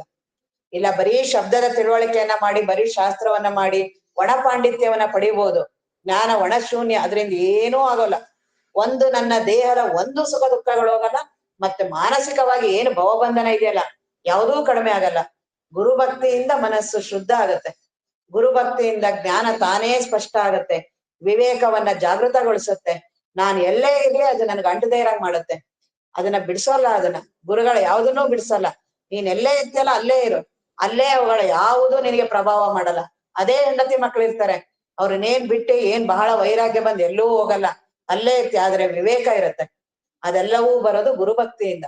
ಹಾಗಾಗಿ ಯಾವಾಗಲೂ ಆ ಗುರುಗಳು ಕರುಣ ರಸದ ಕೋಡಿ ವರಿವ ಕಟಾಕ್ಷದ ಪರತತ್ವ ಅರಪುವ ಆಲಾಪದ ವರಪುಣ್ಯಮಯ ಅಂತ ಶ್ರೇಷ್ಠವಾದ ಗುರುಗಳು ಇರಲಿ ಎನ್ನ ಮಾನಸದಲ್ಲಿ. ಇದನ್ ಮಾತ್ರ ಬಿಡಬಾರ್ದು. ಯಾವಾಗಲೂ ಎನ್ನ ಮಾನಸದಲ್ಲಿ ಯಾವಾಗಲೂ ಹಗಲಿರುಳು ಗುರುಧ್ಯಾನ ಇರ್ಬೇಕು. ಚಿಂತನ ಬಂತ ಚಿಂತನ ಮಾಡ್ಬೇಕು. ಚಿಂತನ ಮಾಡೋದು ಅಷ್ಟು ಸುಲಭ ಅಲ್ಲ. ಜ್ಞಾನ ಚಿಂತನ ಬರೋದೇ ಇಲ್ಲ. ಜ್ಞಾನ ಚಿಂತನ ಬರ್ಬೇಕು ಅಂದ್ರೆ ಗುರುವಿನ ಅನುಗ್ರಹ ಆಗ್ಬೇಕು, ಗುರುವಿನ ಕರುಣೆ ಆಗ್ಬೇಕು. ಆಗ ಜ್ಞಾನ ಚಿಂತನ ಇನ್ನು ಕಿಡಿ ಪ್ರಾರಂಭ ಆಗುತ್ತೆ. ಯಾವಾಗ ಬೇಕಾದ್ರೂ ಆರೋಗುತ್ತೆ. ಹಂಗಂತ ಕಿಡಿ ನನಗ್ ಬಹಳ ಚಿಂತನ ಬಂದಿದೆ ಅಂತ ಅದನ್ನ ಅಹಂಕಾರ ಪಡಬಾರ್ದು. ಆತ್ಮಜ್ಞಾನ ಆಗೋವರ್ಗುನು ಬಹಳ ಕಷ್ಟ ಇದೆ. ಅಂತ ಜಡಭರತರ ಕಥೆಗಳನ್ನ ಎಲ್ಲಾರ್ಗೂ ಹೇಳ್ತೀವಿ. ಅವ್ರು ಅಂತ ದೊಡ್ಡ ತ್ಯಾಗಿಗಳು, ದೊಡ್ಡ ಸಾಧಕರು. ಅವರಿಗೆ ಒಂದೇ ಕ್ಷಣ ಬಂದಿದ್ದು ಜಿಂಕೆದು. ಅವ್ರಾರು ಜಿಂಕೆಯಾಗಿ ಹುಟ್ಟಿದ್ರು, ನಾವ್ ಏನೇನಾಗಿ ಹುಡ್ತೀವೋ ಗೊತ್ತಿಲ್ಲ. ಹಾಗಾಗಿ ಬಹಳ ಎಚ್ಚರಿಕೆಯಿಂದ ಆತ್ಮಜ್ಞಾನವನ್ನ ಪಡೆಯೋದಿಕ್ಕೆ ಹಗಲಿರುಳು ಗುರುಭಕ್ತಿ, ಜ್ಞಾನ ಚಿಂತನ. ಜ್ಞಾನ ಚಿಂತನ ಬಂದಿಲ್ಲ, ಗುರುವಿನ ಯಾವುದು ಮಹಾತ್ಮರ ಅಧ್ಯಯನ, ಅವರ ಏನು ಜೀವನ ಚರಿತ್ರೆ ಎಲ್ಲ ಇವುಗಳನ್ನ ಅಧ್ಯಯನ ಮಾಡ್ಬೇಕು. ಒಟ್ಟು ಯಾವುದು ನನ್ನ ಜ್ಞಾನಕ್ಕೆ ಸಹಕಾರಿಯಾಗುತ್ತೋ, ಆತ್ಮಜ್ಞಾನವನ್ನ ನನಗೆ ಆ ಚಿಂತನವನ್ನ ಬಯಕೆಯನ್ನ ಮರ್ಸಲ್ಲ, ಅಂತಹ ಸಾಧನಗಳನ್ನ ಮಾಡ್ಬೇಕು. ಅದಕ್ಕೆ ಪೂರಕ ಆಗೋದನ್ನ ಮಾಡ್ಬೇಕು. ಅದಕ್ಕೆ ಯಾವ್ದಾವ್ದು ಅಡ್ಡಿ ಆತಂಕಗಳಿರುತ್ತೋ ಅದನ್ನ ಬಿಡ್ಲೇಬೇಕು. ಅವುಗಳ ಎಂತ ಶ್ರೇಷ್ಠನೇ ಇರ್ಲಿ ಅವುಗಳನ್ನ ಬಿಡ್ಲೇಬೇಕು. ಅದನ್ನ ನಾವು 4 ಜನ ಕುತ್ಕೊಂಡು ಅಧ್ಯಾತ್ಮನೇ ಮಾತಾಡ್ತೀವಿ. ಹೇಗೆ ಅಧ್ಯಾತ್ಮ 4 ಜನ ಕುತ್ಕೊಂಡು ಮಾತಾಡಕ್ಕಾಗತ್ತೆ? ಅಧ್ಯಾತ್ಮ 4 ಜನದ ಬರೀ ಒಂದು ನಿದ್ರೆನೇ ಯಾರು ಒಬ್ರೇ, ನಮ್ಗಿರೋದೆಲ್ಲ ಒಬ್ಬೊಬ್ರದೇ ನಮ್ಮ ಅನುಭವ. ನಾನ್ ಸುಮ್ನೆ ಎಲ್ಲಾರ್ ಜೊತೆ ಇದ್ದೀನಿ ಅಂತ, ನಾನು ಒಬ್ರೇ ಇದ್ದೀನೋ ಎಲ್ಲಾರ್ ಜೊತೆ ಇದ್ದೀನೋ? ನಾನು ಒಬ್ರೇ ನಾನ್ ಮನೇಲಿ ಇರ್ತೀನೋ ಎಲ್ಲಾರ್ ಜೊತೆ ಇದ್ದೀನಿ ಅಂತ ಇರ್ತೀನಲ್ಲ? ನಿಜವಾಗ್ಲೂನು ಅವ್ರ ಮನಸ್ಸು ಅವ್ರ ದೇಹದಿಂದ ಅವ್ರು ಇರ್ತಾರೆ, ಅವ್ರ ಮಗ ಅವನ್ ಮನ್ಸು ಅವನಿಂದ ಅವ್ನ್ ಇರ್ತಾರೆ. ನಾನು ನನ್ ಮನಸ್ಸು ನನ್ನಿಂದ ನಾನು ಇರ್ತೀನಿ. ಆದ್ರೆ ನನ್ಗೇನ್ ಅನ್ಸುತ್ತೆ, ನಾವೆಲ್ಲರೂ ಒಟ್ಟಿಗೆ ಇದ್ರೆ ಚೆನ್ನಾಗಿ, ನಾನು ಈ ಮನೆ ಒಳಗಡೆ ಎಲ್ಲಾರು ಇದಾರೆ, ನನ್ಗೆಲ್ಲಾರು ಇದ್ರೆ ಸಂತೋಷ. ನಿದ್ರೆ ನನ್ನ ಹಸಿವು ನನಗೆ ಆಗೋದು, ನನ್ನ ಹಸಿವೆ ಆದಾಗ ಅವ್ರಿಗೆ ಹಸಿವೆ ಆಗಲ್ಲ, ಅವ್ರ ದೇಹದ ಹಸಿವು ಅವರಿಗೆ. ಎಲ್ಲವೂ ಪ್ರತ್ಯೇಕ ಇದೆ. ನಾನು ಸ್ವತಂತ್ರವಾಗಿ ಬಂದಿದ್ದೀನಿ. ನಾನು ಸ್ವತಂತ್ರವಾಗಿ, ನನಗೆ ದೇವ ಎಲ್ಲವೂ ನಿರ್ಮಾಣ ಮಾಡಿ ಕಳ್ಸಿದ್ದಾನೆ. ದೇಹ, ಇಂದ್ರಿಯ, ಮನಸ್ಸು ಎಲ್ಲವನ್ನು ಅತ್ಯಂತ ಅದ್ಭುತವಾಗಿ ಮಾಡಿದ್ದಾನೆ. ಸ್ವತಂತ್ರವಾಗಿ ಆರಾಮಾಗಿ ದೇವನನ್ನ ಅನುಭವಿಸಿ ಆರಾಮಾಗಿ ಬದುಕೋ ಜೀವನವನ್ನ ಅಂತ. ಎಲ್ಲಿಂದ ನಾವ್ ಎಲ್ಲಿಗೆ ಇಳಿದು ಬಂದಿದೀವಿ, ನಾವು ಎಷ್ಟು ದೂರಕ್ಕೆ ಬಂದಿದೀವಿ ನಾವು. ನಮ್ಮ ಜೀವನ, ನಮ್ಮ ಇದನ್ನೆಲ್ಲ ಕುತ್ಕೊಂಡು ನೋಡಕ್ಕೂ ಪುರ್ಸೊತ್ತಿಲ್ಲ. ಎಲ್ಲೆಲ್ಲಿವರೆಗೂ ಬಂದಿದ್ದೀನಿ. ದೇವರ ಈ ಏನು ಪ್ರಕೃತಿ ನನಗೆ ಈ ದೇಹವನ್ನ ಕೊಟ್ಟಿದೆಯಲ್ಲ, ಯಾವ್ದು ಕೊಟ್ಟಿದೆ ಅದನ್ನ? ಯಾವ್ದಕ್ಕಾಗಿ ನಾನು ಬಳಸ್ತಾ ಇದ್ದೀನಿ? ಇಷ್ಟಾರು ಸ್ವಲ್ಪ ಅನಿಸ್ಬೇಕಲ್ಲ. ಮತ್ ಏನ್ ಯಾವ್ದಕ್ ಬಳಸಿದೀನಲ್ಲ, ಅವ್ರು ಯಾರು ನಿನಗೆ ಉಪಕಾರ ಮಾಡಿದ್ಯಾ ಅಂತ ಯಾರು ಅನ್ನಲ್ಲ. ಅವಾಗ ಬಹಳ ಪೆಟ್ಟು ಬೀಳತ್ತೆ, ಪ್ರಯೋಜನ ಇಲ್ಲ, ವಯಸ್ಸಾಗೋಗಿರತ್ತೆ, ದೇಹ ಶಿಥಿಲ ಆಗಿರತ್ತೆ, ಕಾಲನ ಸ್ಪರ್ಶ ಆಗ್ಲೇ ಪ್ರಾರಂಭ ಆಗಿರತ್ತೆ, ಇನ್ನೇನು ಕಾಲನ ವಶ ಆಗ್ತಿರ್ತೀನಿ. ಆಗ ಪ್ರಜ್ಞೆ ಬಂದ್ರೆ ಏನೂ ಪ್ರಯೋಜನ ಆಗೋದಿಲ್ಲ. ಸುಮ್ನೆ ಅವೆಲ್ಲ ಏನೊಂದು ಉಪಚಾರಕ್ಕಂತಾರೆ. ಕೊನೆಯ ಕಾಲದಲ್ಲಿ ಕೃಷ್ಣ ಕೃಷ್ಣ ಅನ್ನೋ, ಹರಿ ಹರಿ ಅನ್ನೋ, ಇವೆ ಮೊದ್ಲಿಂದ ಅಂದವ್ರಿಗೆ ಆತ್ಮಜ್ಞಾನ ಆಗದ್ ಕಷ್ಟ ಇದೆ. ಅದಕ್ಕಾಗಿ ಬದುಕಿಟ್ಟಿರೋರ್ಗೆ, ಮಹಾತ್ಮರ ಹತ್ರ ಹೋಗಿ ಗುರುಗಳ ಹತ್ರ ಹೋಗಿರೋರ್ಗೆ ಆಗದ್ ಕಷ್ಟ ಇದೆ. ಇವನ್ ಸಾಯ ಟೈಮಲ್ಲಿ ಏನಾರು ಹರಿ ಹರಿ ಅನ್ನೋ ಕೃಷ್ಣ ಅದನ್ನೋದು ಬಹಳ ಕಷ್ಟ ಇದೆ. ಅದನ್ನು ಅನ್ನಲ್ಲ ಅವನು. ಅದನ್ನೆಲ್ಲ ಬಹಳ ಚೆನ್ನಾಗಿ ನಮ್ಮ ಅಪ್ಪ ಅವ್ರ ಕತೆ ಹೇಳ್ತಿದ್ರು. ಅದನ್ನೆಲ್ಲ ರಜನೀಶ್ ಅವರು ಹೇಳ್ತಿರ್ತಾರೆ ಅದನ್ನೆಲ್ಲ. ಅವನಿನ್ನೇ ಎಂತ ಜಿಪ್ಕೊಂಡಿರ್ತೀವಿ, ಆ ದೀಪ ಆರೋಗುತ್ತೆ ಅಂತ. ಅವನು ದೀಪದ ಎಣ್ಣೆ ಆರೋಗ್ತಿರುತ್ತೆ, ಅದಕ್ಕೆ ಅವನು ಇನ್ನೇನ್ ಪ್ರಾಣ, ಅವನು ಪೂರ್ತಿ ಪ್ರಾಣ ಅವನಿಗೆ ಹೋಗ್ತಿರತ್ತಂತ. ಅವ್ನು ಏನ್ ಮಾಡಿದ್ರು ಮಾತ್ ನಿಂತ ಹೋಗ್ತಿರ, ಅವನಿಗೆ ಮಾತೇ ಬರ್ತಿರಲ್ಲ, ಪೂರ್ತಿ ಮಾತು ಹೊಟ್ಟೋಗಿರುತ್ತೆ. ಅವನ ಸೊಸೆ, ಹೆಂಡತಿ, ಮಕ್ಳು ಎಲ್ಲರಿಗೂ ಸುತ್ತಮುತ್ತ ನಿಂತಿದ್ರಂತೆ. ಇದು ಕುರಿನ ಏನೋ ಅದು ಹೊಸ ಪರ್ಕೆ ಇತ್ತಂತೆ. ಆ ಹೊಸ ಪರ್ಕೆನ ಕುರಿ ತಿಂತಿದ್ಯಂತೆ. ಅದು ಬಂದು ತಿಂತಾ ಇದೆ. ಅವ್ನ್ ಅದನ್ನ ನೋಡ್ತಾವನೆ, ಅವ್ನಿಗೆ ಹೇಳ್ಬೇಕು, ಹೇಳಕ್ ಆಗ್ತಿಲ್ಲ ಅವನಿಗೆ. ಅವ್ರ ಹೆಂಡತಿ ಮಕ್ಳುಗಳು, ಸೊಸೆದಿರು ಅವ್ರೆಲ್ಲಾರು ಏನ್ ಅನ್ಕೊಂಡಿದ್ದಾರೆ, ಓ ಇವ್ನ್ ಏನೋ ನಿಧಿ ಗಿಧಿ ಇಟ್ಟಿದ್ದಾನೆ, ಏನೋ ಬ್ಯಾಂಕ್ ಬ್ಯಾಲೆನ್ಸ್ ಇಟ್ಟಿದ್ದಾನೆ, ಅದನ್ನ ಹೇಳ್ಬೇಕು ಅಂತಿದ್ದಾನೆ ಅಂತ ಬೇರೆ ಊರಿಂದ ಡಾಕ್ಟರ್ ಕರ್ಕೊಂಡ್ ಬಂದು ಏನೇನೋ ಮಾಡಿ ಕೊನೆಗೆ ಅವ್ನಿಗೆ ಮಾತು ಬರ್ಬೇಕು, ಒಟ್ಟು ಅವ್ನ ಹೇಳಿ ಏನ್ ಹೇಳ್ತಾವನೆ ಅವನು ಅಂತ. ಕೊನೆಗೆ ಅವ್ನಿಗೆ ಏನೋ ಮಾಡಿ ಮಾತಾಡ್ಸಿಸಿದ್ರೆ ಅವನ್ ಏನಿಲ್ಲ, ಅದನ್ನ ಹೇಳಿ ಸತ್ತೋದ. ನೋಡಿ ಅಲ್ಲಿ ನಿಮ್ಗೆ ಏನು ಸ್ವಲ್ಪನೂ ಪ್ರಜ್ಞೆ ಇಲ್ವಾ ನಿಮ್ಗೆ? ಕುರಿ ಅದನ್ನ ಹೊಸ ಪರ್ಕೆ ತಂದಿರೋದು, ಅದನ್ನ ತಿಂತಾ ಇದೆ, ಅದನ್ನ ತೆಗ್ದಿಡಿ ಅದನ್ನ ಅಂತ ಹೇಳಿ ಪ್ರಾಣ ಬಿಟ್ಬಿಟ್ಟ. ನಮ್ ಕಥೆನೂ ಹೀಗೆ ಇದೆ, ಎಲ್ಲಾರ್ದು ಇದೆ ಅಲ್ಲ. ನಾನು ಹೀಗೆ ಇರ್ತೀನಿ. ನಾನುನು ಈಗ ಕೊನೆಯವರೆಗೂ ಇಲ್ಲಿ ಏನೇನ್ ಮಾಡಿರ್ತೀನೋ ಅದೇ ನನ್ ಕೊನೆ ಕಾಲಕ್ಕೆ ಬರತ್ತು. ಪ್ರತಿದಿನ ನಾನು ಬೆಳಗ್ಗೆ ಇದ್ದಾಗಿಂದ ರಾತ್ರಿವರೆಗೂ ನಾನು ಏನ್ ಚಿಂತನ ಮಾಡ್ತೀನಿ ಅಂತ ನಾನೇ. ಸಾಧಕರು ಯಾವಾಗ್ಲೂ ನನ್ನನ್ನ ನಾನೇ ನೋಡೋದು, ಹೊರಗಡೆ ನೋಡೋದಲ್ಲ, ಹೊರಗಡೆ ಅವ್ರು ಹೇಳೋದು ಅಲ್ಲ. ನಾನೇ ನನ್ನನ್ನ ನೋಡ್ಬೇಕು. ಆದ್ರೆ ಇದೇನಿದೆ ಅಹಂಕಾರ, ನಾನು ಅನ್ನುವ ಅಹಂಕಾರ ಏನಿದೆಯಲ್ಲ, ಅದು ಬಹಳ ನನ್ನನ್ನ ಮೋಸ ಮಾಡುತ್ತೆ. ನೀನೇನ್ ಹಂಗಲ್ಲ, ಬಾಕಿಯವರೆಲ್ಲ ಹಂಗೆ, ನೀನ್ ಬಹಳ ದೊಡ್ಡ ಸಾಧಕ, ನೀನು ಬಹಳ ವೈರಾಗ್ಯ ಇದೆ. ನನಗ್ ಹಂಗಷ್ಟಿಲ್ಲ ರೀ, ನನಗ್ ದುಡ್ಡದಷ್ಟಿಲ್ಲ, ನನಗ್ ಹೆಂಡ್ತಿದಷ್ಟಿಲ್ಲ, ಮಕ್ಕಳದ್ ಇದೆಲ್ಲ ನನ್ನ ಅಹಂಕಾರ ಮಾಡ್ತಿದೆ ಅನ್ನೋದು ಗೊತ್ತಾಗಲ್ಲ. ಹಾಗಾಗಿ ಸಾಧಕ ಬಹಳ ಪ್ರಾಮಾಣಿಕವಾಗಿರ್ಬೇಕು. ಹೌದು, ಅದಕ್ಕೆ ಅದೆಲ್ಲ ಪ್ರಾಮಾಣಿಕ ಆಗಿರ್ಬೇಕು ಅಂದ್ರೆ ಗುರುಭಕ್ತಿ ಬೇಕು. ಗುರುಭಕ್ತಿ ಇಲ್ಲ ಅಂದ್ರೆ ಏನೂ ಸಾಧನೆ ಮಾಡಕ್ ಆಗಲ್ಲ, ಒಂದ್ ಹೆಜ್ಜೆನೂ ಮುಂದಿಡಕ್ ಆಗೋದಿಲ್ಲ. ಹಾಗಾಗಿ ಗುರುಭಕ್ತಿ ಇರ್ಬೇಕು, ಜ್ಞಾನ ಚಿಂತನ ಇರ್ಬೇಕು. ಆ ಜ್ಞಾನ ಚಿಂತನವನ್ನ ಹೀಗೆ ಹೇಳಿದ್ರು. ಆ ಮೊದಲು ಈ ರೀತಿ ಎಲ್ಲ ಜನ್ಮ ತಾಳಿದ್ಯಾ, ಎಷ್ಟು ಜನ್ಮ ಇನ್ನು ಹಿಂಗೆ ಒಂದ್ ಸ್ವಲ್ಪನಾರು ಬೇಜಾರ್ ಮಾಡ್ಕೋ ಜೀವನಕ್ಕೆ, ಸಾಕು ಅಂತ ಒಂದು ಸ್ವಲ್ಪ ಹೊತ್ತಾರು ಅನಿಸ್ಲಿ ನಿನಗೆ, ಅದನ್ನ ಹೇಳಿದ್ರು. ಈಗ ಮುಂದೆ ಹೇಳ್ತಿದ್ದಾರೆ, ಇದು ಅತ್ಯಂತ ಶ್ರೇಷ್ಠವಾದ ಇದು ಪ್ರಕ್ರಿಯೆ. ನೆನಸಿನೊಳಗೆ ನಿದ್ರೆ ಕನಸುಗಳಿಲ್ಲವ, ಕನಸಿನೊಳಿಲ್ಲವ ನಿದ್ರೆ ನೆನಸು ನಿದ್ರೆ ತನಿ ನಿದ್ರೆಯೊಳು ಮತ್ತೆ ಕನಸು ನೆನಸುಗಳಿಲ್ಲ. ಅನಿತವನ್ನು ಅನುಭವಿಪ ನೀನಹುದರಿಂದ. ಎಚ್ಚರ ಕನಸು ನಿದ್ರೆ, ನಮ್ಮ ಎಚ್ಚರ ಕನಸು ನಿದ್ರೆನೆ ಎಷ್ಟೊಂದು ನಮಗ್ ಗೊಂದಲ, ನಮ್ಗೆ ಗೊತ್ತಿಲ್ಲ ನಮ್ಮ ಎಚ್ಚರ ಕನಸು ನಿದ್ರೆನ ನಾವು ಬೇರೆಯವ್ರಿಗೆ ಕೇಳ್ತಿರ್ತೀವಿ. ನಾನ್ ನಿದ್ರೆಲಿ ಏನಾದೆ, ನಾನ್ ಕನ್ಸಲ್ಲಿ ಏನಾಗಿದ್ದೀನಿ, ಎಚ್ಚರ ಸತ್ಯನಾ ನನ್ ಎಚ್ಚರ ಕನಸು ನಿದ್ರೆನ ಚಿಂತನ ಚರ್ಚೆ ಮಾಡ್ತಿರ್ತೀನಿ. ಯಾರ್ದು? ನಂದೇ ಎಚ್ಚರ ಕನಸು, ನನಗೆ ಗೊತ್ತಿಲ್ಲ ನನ್ನ ಎಚ್ಚರ ಕನಸನ್ನ. ನೋಡಿದ್ರೆ ಅದೇ ನನ್ನ ಜೀವನ ಪರ್ಯಂತ ನಾನಿರೋದು. ಎಚ್ಚರ ಕನಸು ನಿದ್ರೆ ಬಿಟ್ಟು ಏನಿದೆ ನನ್ ಬದುಕು? ನನ್ ಬದುಕು ಪೂರ್ತಿ ಎಚ್ಚರ ಕನಸು ನಿದ್ರೆನೆ, ನನಗೆ ಅದ್ರ ಬಗ್ಗೆ ಗೊತ್ತಿಲ್ಲ. ಎಷ್ಟು ಅಜ್ಞಾನ ಆದ್ರೆ ನಾನು ಎಷ್ಟೊಂದು ಚರ್ಚೆ ಮಾಡ್ತಿರ್ತೀನಿ. ಎಚ್ಚರ ಸತ್ಯನಾ, ಕನಸು ಸತ್ಯನಾ, ನಿದ್ರೆ ಸತ್ಯನಾ, ಆ ರೀತಿ ಎಷ್ಟು ಎಲ್ಲ ಚರ್ಚೆ ಮಾಡ್ತಿರ್ತೀನಲ್ಲ, ಅದಕ್ಕೆ ಅವ್ರು ಅದನ್ನ ಹೇಳ್ತಿದ್ದಾರೆ ಬಹಳ ತುಂಬಾ ಸುಂದರವಾಗಿ. ನೆನಸಿನೊಳಗೆ ಈಗ ಏನ್ ಎಚ್ಚರ ಇದೆಯಲ್ಲ, ಇದು ನಿದ್ರೆ ಕನಸುಗಳಿಲ್ಲ. ಈಗ ನಿದ್ರೆ ಮತ್ತೆ ಕನಸುಗಳು ಎರಡೂ ಇಲ್ಲ.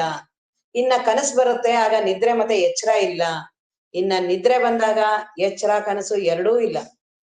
ಎಲ್ಲಿ ಹೋಗ್ತಿದೆ ಇವೆಲ್ಲವೂ? ಅವರು ಇದನ್ನ ಹೇಳ್ತಾ ಇರೋದು ಪ್ರತಿಯೊಂದನ್ನು ಅನುಭವದ, ನಿಜಗುಣ ಶಿವಯೋಗಿ ಪ್ರತಿಯೊಂದು ಅನುಭವದಿಂದ ಹೇಳ್ತಾ ಇರೋದೆಲ್ಲ.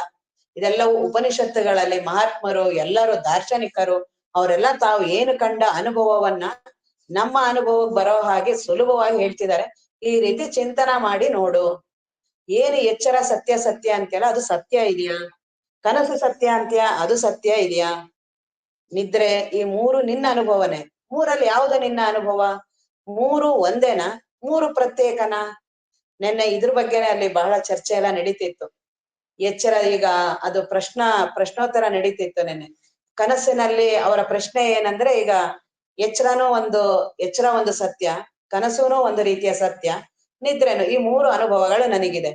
ಈಗ ಕನಸಿನಲ್ಲಿ ಇದೇ ರೀತಿ ನಾನು ಬಂದೆ, ಇದೇ ರೀತಿ ಗುರುಗಳ ಪ್ರವಚನವನ್ನ ಕೇಳ್ತೀನಿ, ಇದೇ ರೀತಿ ಎಲ್ಲ ಆತ್ಮಜ್ಞಾನವನ್ನ ಕೇಳ್ತೀನಿ, ಎಲ್ಲಾ ಮಾಡ್ತೀನಿ ನಾನು. ಈಗ ನನಗೆ ಆತ್ಮಜ್ಞಾನ ಆಯ್ತು ಕನಸಲ್ಲಿ. ಎಚ್ಚರ ಆದ್ಮೇಲೆ ಪುನಃ ನನಗೆ ಆತ್ಮಜ್ಞಾನ ಪಡಿಬೇಕೋ, ಇಲ್ಲ ಈ ಆತ್ಮಜ್ಞಾನನ ಸತ್ಯನೋ? ನೀವ್ ಎಚ್ಚರ ಆದಲ್ಲ ತಿರ್ಗಾ ಪುನಃ ಪಡಿಬೇಕಾದ್ರೆ ನೀವ್ ಎಚ್ಚರನೂ ಒಂದ್ ಕನಸಿದ್ದಂಗೆ. ಹಂಗಾದ್ರೆ ಇಲ್ಲಿ ಪಡೆಯುವ ಆತ್ಮಜ್ಞಾನ ಸತ್ಯನೋ, ಕನಸಲ್ಲಿ ಪಡೆಯುವ ಆತ್ಮಜ್ಞಾನ ಸತ್ಯನೋ? ಇದ್ರ ಬಗ್ಗೆ ಚರ್ಚೆ. ನಿಮ್ಗೆ ಏನ್ ಅನ್ಸುತ್ತೆ? ನೀವು ವಿಚಾರ ಮಾಡಿ. ಈ ಮೂರು ಏನ್ ಅನುಭವಗಳಿದೆಯಲ್ಲ, ಎಚ್ಚರದಲ್ಲಿ ಈಗ ನೀವಿದ್ದೀರಾ, ಎಚ್ಚರದಲ್ಲಿ ನಿಮ್ಮ ಬದುಕಿದೆ. ಕನಸು ಇದೇ ರೀತಿ, ಏನೂ ವ್ಯತ್ಯಾಸ ಇಲ್ಲ ಅಂತೀರಾ. ಆ ಕನಸಿನಲ್ಲೂ ಇದೇ ರೀತಿಯಾದ ಕನಸಿನ ರೀತಿನೇ ನೋಡ್ತಿದ್ದೀನಿ. ಕನಸೊಳಗಡೆ ಇದೀನಿ, ಗುರುಗಳು ಬಂದಿದ್ದಾರೆ, ಅಲ್ಲಿ ಇದೇ ರೀತಿ ಶಾಸ್ತ್ರಾಧ್ಯಯನ, ಇದೇ ರೀತಿ ಶ್ರವಣಾದಿಗಳನ್ನ ಮಾಡ್ತಿದ್ದೀನಿ, ಅಲ್ಲಿ ಗುರುಗಳ ಉಪದೇಶ ಆಯ್ತು, ಆತ್ಮಜ್ಞಾನ ಆಯ್ತು ನನಗೆ. ಆತ್ಮಜ್ಞಾನ ಆಗಿ ಎಚ್ಚರಕ್ಕೆ ಬಂದೆ ನಾನು. ಎಚ್ಚರಕ್ಕೆ ಬಂದಾಗ ಪುನಃ ನಾನು ಆತ್ಮಜ್ಞಾನ ಪಡಿಬೇಕೋ, ಇಲ್ಲ ಆತ್ಮಜ್ಞಾನ ಆಗುತ್ತೋ ನನಗದು? ನಿಮ್ಮ ಅನುಭವಗಳನ್ನೇ, ಅದನ್ನ ನಿನ್ನೆ ಎಲ್ಲ ಬಹಳ ಚರ್ಚೆಗಳನ್ನ ನಡೀತಿತ್ತು. ಮತ್ ನನಗೂ ಕಳ್ಸಿದ್ರು ಅವರು ವಿಡಿಯೋನ. ಇದ್ರ ಬಗ್ಗೆ ನಿಮ್ಮ ಅಭಿಪ್ರಾಯವನ್ನು ತಿಳಿಸಿ, ಏನು ನಿಮ್ದು ಅಂತ. ಎಚ್ಚರ ಕನಸು ನಿದ್ರೆ, ನಿಮ್ದು ಏನಿದ್ರೆ ಹೇಳಿ ನೀವು. ಈಗ ನಾವೇನೀಗ ಎಚ್ಚರ, ನನಗಿದೆ ಅನುಭವ. ಈಗ ಎಚ್ಚರ ಇದೆ, ಈ ಎಚ್ಚರ ಹೋಗುತ್ತೆ, ಕನಸು ಬರುತ್ತೆ. ಕನಸಲ್ಲೂ ನಾನು ಹೀಗೇ ಇರ್ತೀನಿ. ನಿದ್ರೆ ನಾನಿಲ್ಲ, ನಿದ್ರೆ ಯಾರಿಗೂ ಸಮಸ್ಯೆನೇ ಇಲ್ಲ, ಅಲ್ಲಿದ್ ಯಾರಿಗೂ ಪ್ರಶ್ನೆನೇ ಇಲ್ಲ. ಇರೋದೇ ಇವೆರಡುವೆ. ಅದನ್ನೇ ನಿಜಗುಣ ಶಿವವೇ 7ನೇ ಪರಮಾರ್ಥ ಗೀತೆಯಲ್ಲಿ ಅದಕ್ಕೆ ಅವ್ರು ಅದನ್ನ ನಿದ್ರೆದೇನಿಲ್ಲ, ಮೊದಲೆರಡರೊಳ ಭ್ರಮೆಯಂ ಬಿಟ್ಟು, ಇವೆರಡು ಭ್ರಮೆ, ಮೊದಲೆರಡರೊಳ ಭ್ರಮೆಯಂ ಬಿಟ್ಟು ಪದೊಳದೊಳಿರುಚಿ ಪದ ಅಳವಟ್ಟು, ಅದನ್ನ ಇವೆರಡನ್ನ ಭ್ರಮೆಯನ್ನ ಬಿಡು, ನೀನ್ ಏನಿದೆ ಆತ್ಮ ಅಂದ್ರೆ ಈ ಎರಡೇ ನನಗೆ ಬಹಳ ಪ್ರಧಾನ ಆಗಿರೋದು. ಇವೆರಡರಿಂದಾನೇ ನಾನು ಸುಖ ದುಃಖ ಅನುಭವಿಸ್ತಿರೋದು, ಎಚ್ಚರ ಕನಸು. ಹಾಗಾಗಿ ಇದೇ ಎಚ್ಚರನೂ ಒಂದ್ ರೀತಿ ಕನಸು, ಹೌದಲ್ಲ? ಕನಸು ಒಂದು ರೀತಿ ಕನಸು. ಈ ಎಚ್ಚರದಲ್ಲಿ ನಾನು ಏನೇನೆಲ್ಲಾ ಜೀವನಾಗಿ ಇಲ್ಲೇನೇನ್ ನಾನೆಲ್ಲಾ ಅನುಭವಿಸ್ತೀನಿ, ಪುನಃ ಕನಸಿಗೆ ಹೋಗ್ತೀನಿ, ಇವನ್ನೆಲ್ಲಾ ಮರ್ತ್ ಬಿಡ್ತೀನಿ. ಅಲ್ಲೆಲ್ಲಾ ನಿಜ ನಿಜ ಅಂತ ಅಲ್ಲಿ ಮಾಡ್ತೀನಿ, ಪುನಃ ನಿದ್ರೆಗೆ ಹೋಗ್ತೀನಿ. ಈ ರೀತಿಯ ನನ್ನ ಅವಸ್ಥೆಗಳಿದೆ. ಈಗ ನೀನು ಎಚ್ಚರದಲ್ಲಿದ್ದು ಆತ್ಮಜ್ಞಾನ ಪಡಿತೀಯಲ್ಲ, ಇದು ಸತ್ಯನಾ? ಕನಸಲ್ಲೂ ಇದೇ ರೀತಿನೇ, ಕನಸಿನ ಅನುಭವ ತರನೇ ನೋಡಿ. ಕನಸಿನಲ್ಲಿ ಇದೇ ರೀತಿ ಗುರುಗಳು ಬಂದ್ರು, ಇದೇ ರೀತಿ ಎಲ್ಲ ಮಾಡ್ದೆ ನಾನು, ಇದೇ ರೀತಿ ಸಾಧನೆಯನ್ನ ಮಾಡಿದೆ, ಗುರುಗಳೆಲ್ಲ ಪ್ರವಚನ ಮಾಡಿದ್ರು, ಆತ್ಮಜ್ಞಾನ ಆಗೋಯ್ತಲ್ಲಿ. ನೋಡಿ ಕನಸು ನೀನಲ್ಲ ಅಂದ್ರು, ಎಚ್ಚರಕ್ಕೆ ಬಂದ್ಬಿಟ್ಟೆ. ತಿರ್ಗಾ ಈ ಎಚ್ಚರ, ಇನ್ನೊಂದ್ ಎಚ್ಚರ, ಈ ಮಾಮೂಲಿ ಎಚ್ಚರ ಇದೆಯಲ್ಲ, ಈ ಎಚ್ಚರದಲ್ಲಿ ಬಂದು ತಿರ್ಗಾ ಇನ್ನೊಂದ್ಸಲ ಆತ್ಮಜ್ಞಾನ ಮಾಡ್ಕೋಬೇಕಾ? ಕನ್ಸಲ್ ಆತ್ಮಜ್ಞಾನ ಆಯ್ತಲ್ಲ ಈಗ ನನಗೆ, ಅದು ಸತ್ಯನಾ? ಇದನ್ನ ವಿಚಾರ ಮಾಡ. ಅದನ್ನ ಅವ್ರು ನನ್ನೆಲ್ಲ ಚಿಂತನ ಮಾಡ್ತಿದ್ರು. ಯಾರಿಗೆ ನಿಮ್ಗೆ ಏನೇನ್ ಅನ್ಸುತ್ತೋ ಅದನ್ನೆಲ್ಲ ವಿಚಾರ ಮಾಡಿ ಹೇಳಿ ಅದನ್ನೆಲ್ಲಾನು. ಹಾಗಾಗಿ ಅವ್ರು ಇಲ್ಲಿ ನಿಜಗುಣ ಶಿವಯೋಗೀಶ್ವರರು ಏನ್ ಹೇಳ್ತಿದ್ದಾರೆ, ನೆನಸು ಕನಸುಗಳೆಲ್ಲ ಏನೇನಿದೆಯಲ್ಲ, ಒಂದೊಂದು ಬೇರೆ ಬೇರೆ ಅನುಭವನೇ. ಒಂದಕ್ಕೊಂದು ಅದನ್ನ ಸೇರಿಸ್ಲೇಬೇಡಿ ಅಂತ ಹೇಳ್ತಿದ್ದಾರೆ. ಎಚ್ಚರದ ಅನುಭವ ಏನಿದೆಯಲ್ಲ ಅದು ಕನಸಿನಲ್ಲಿ ಇಲ್ಲ.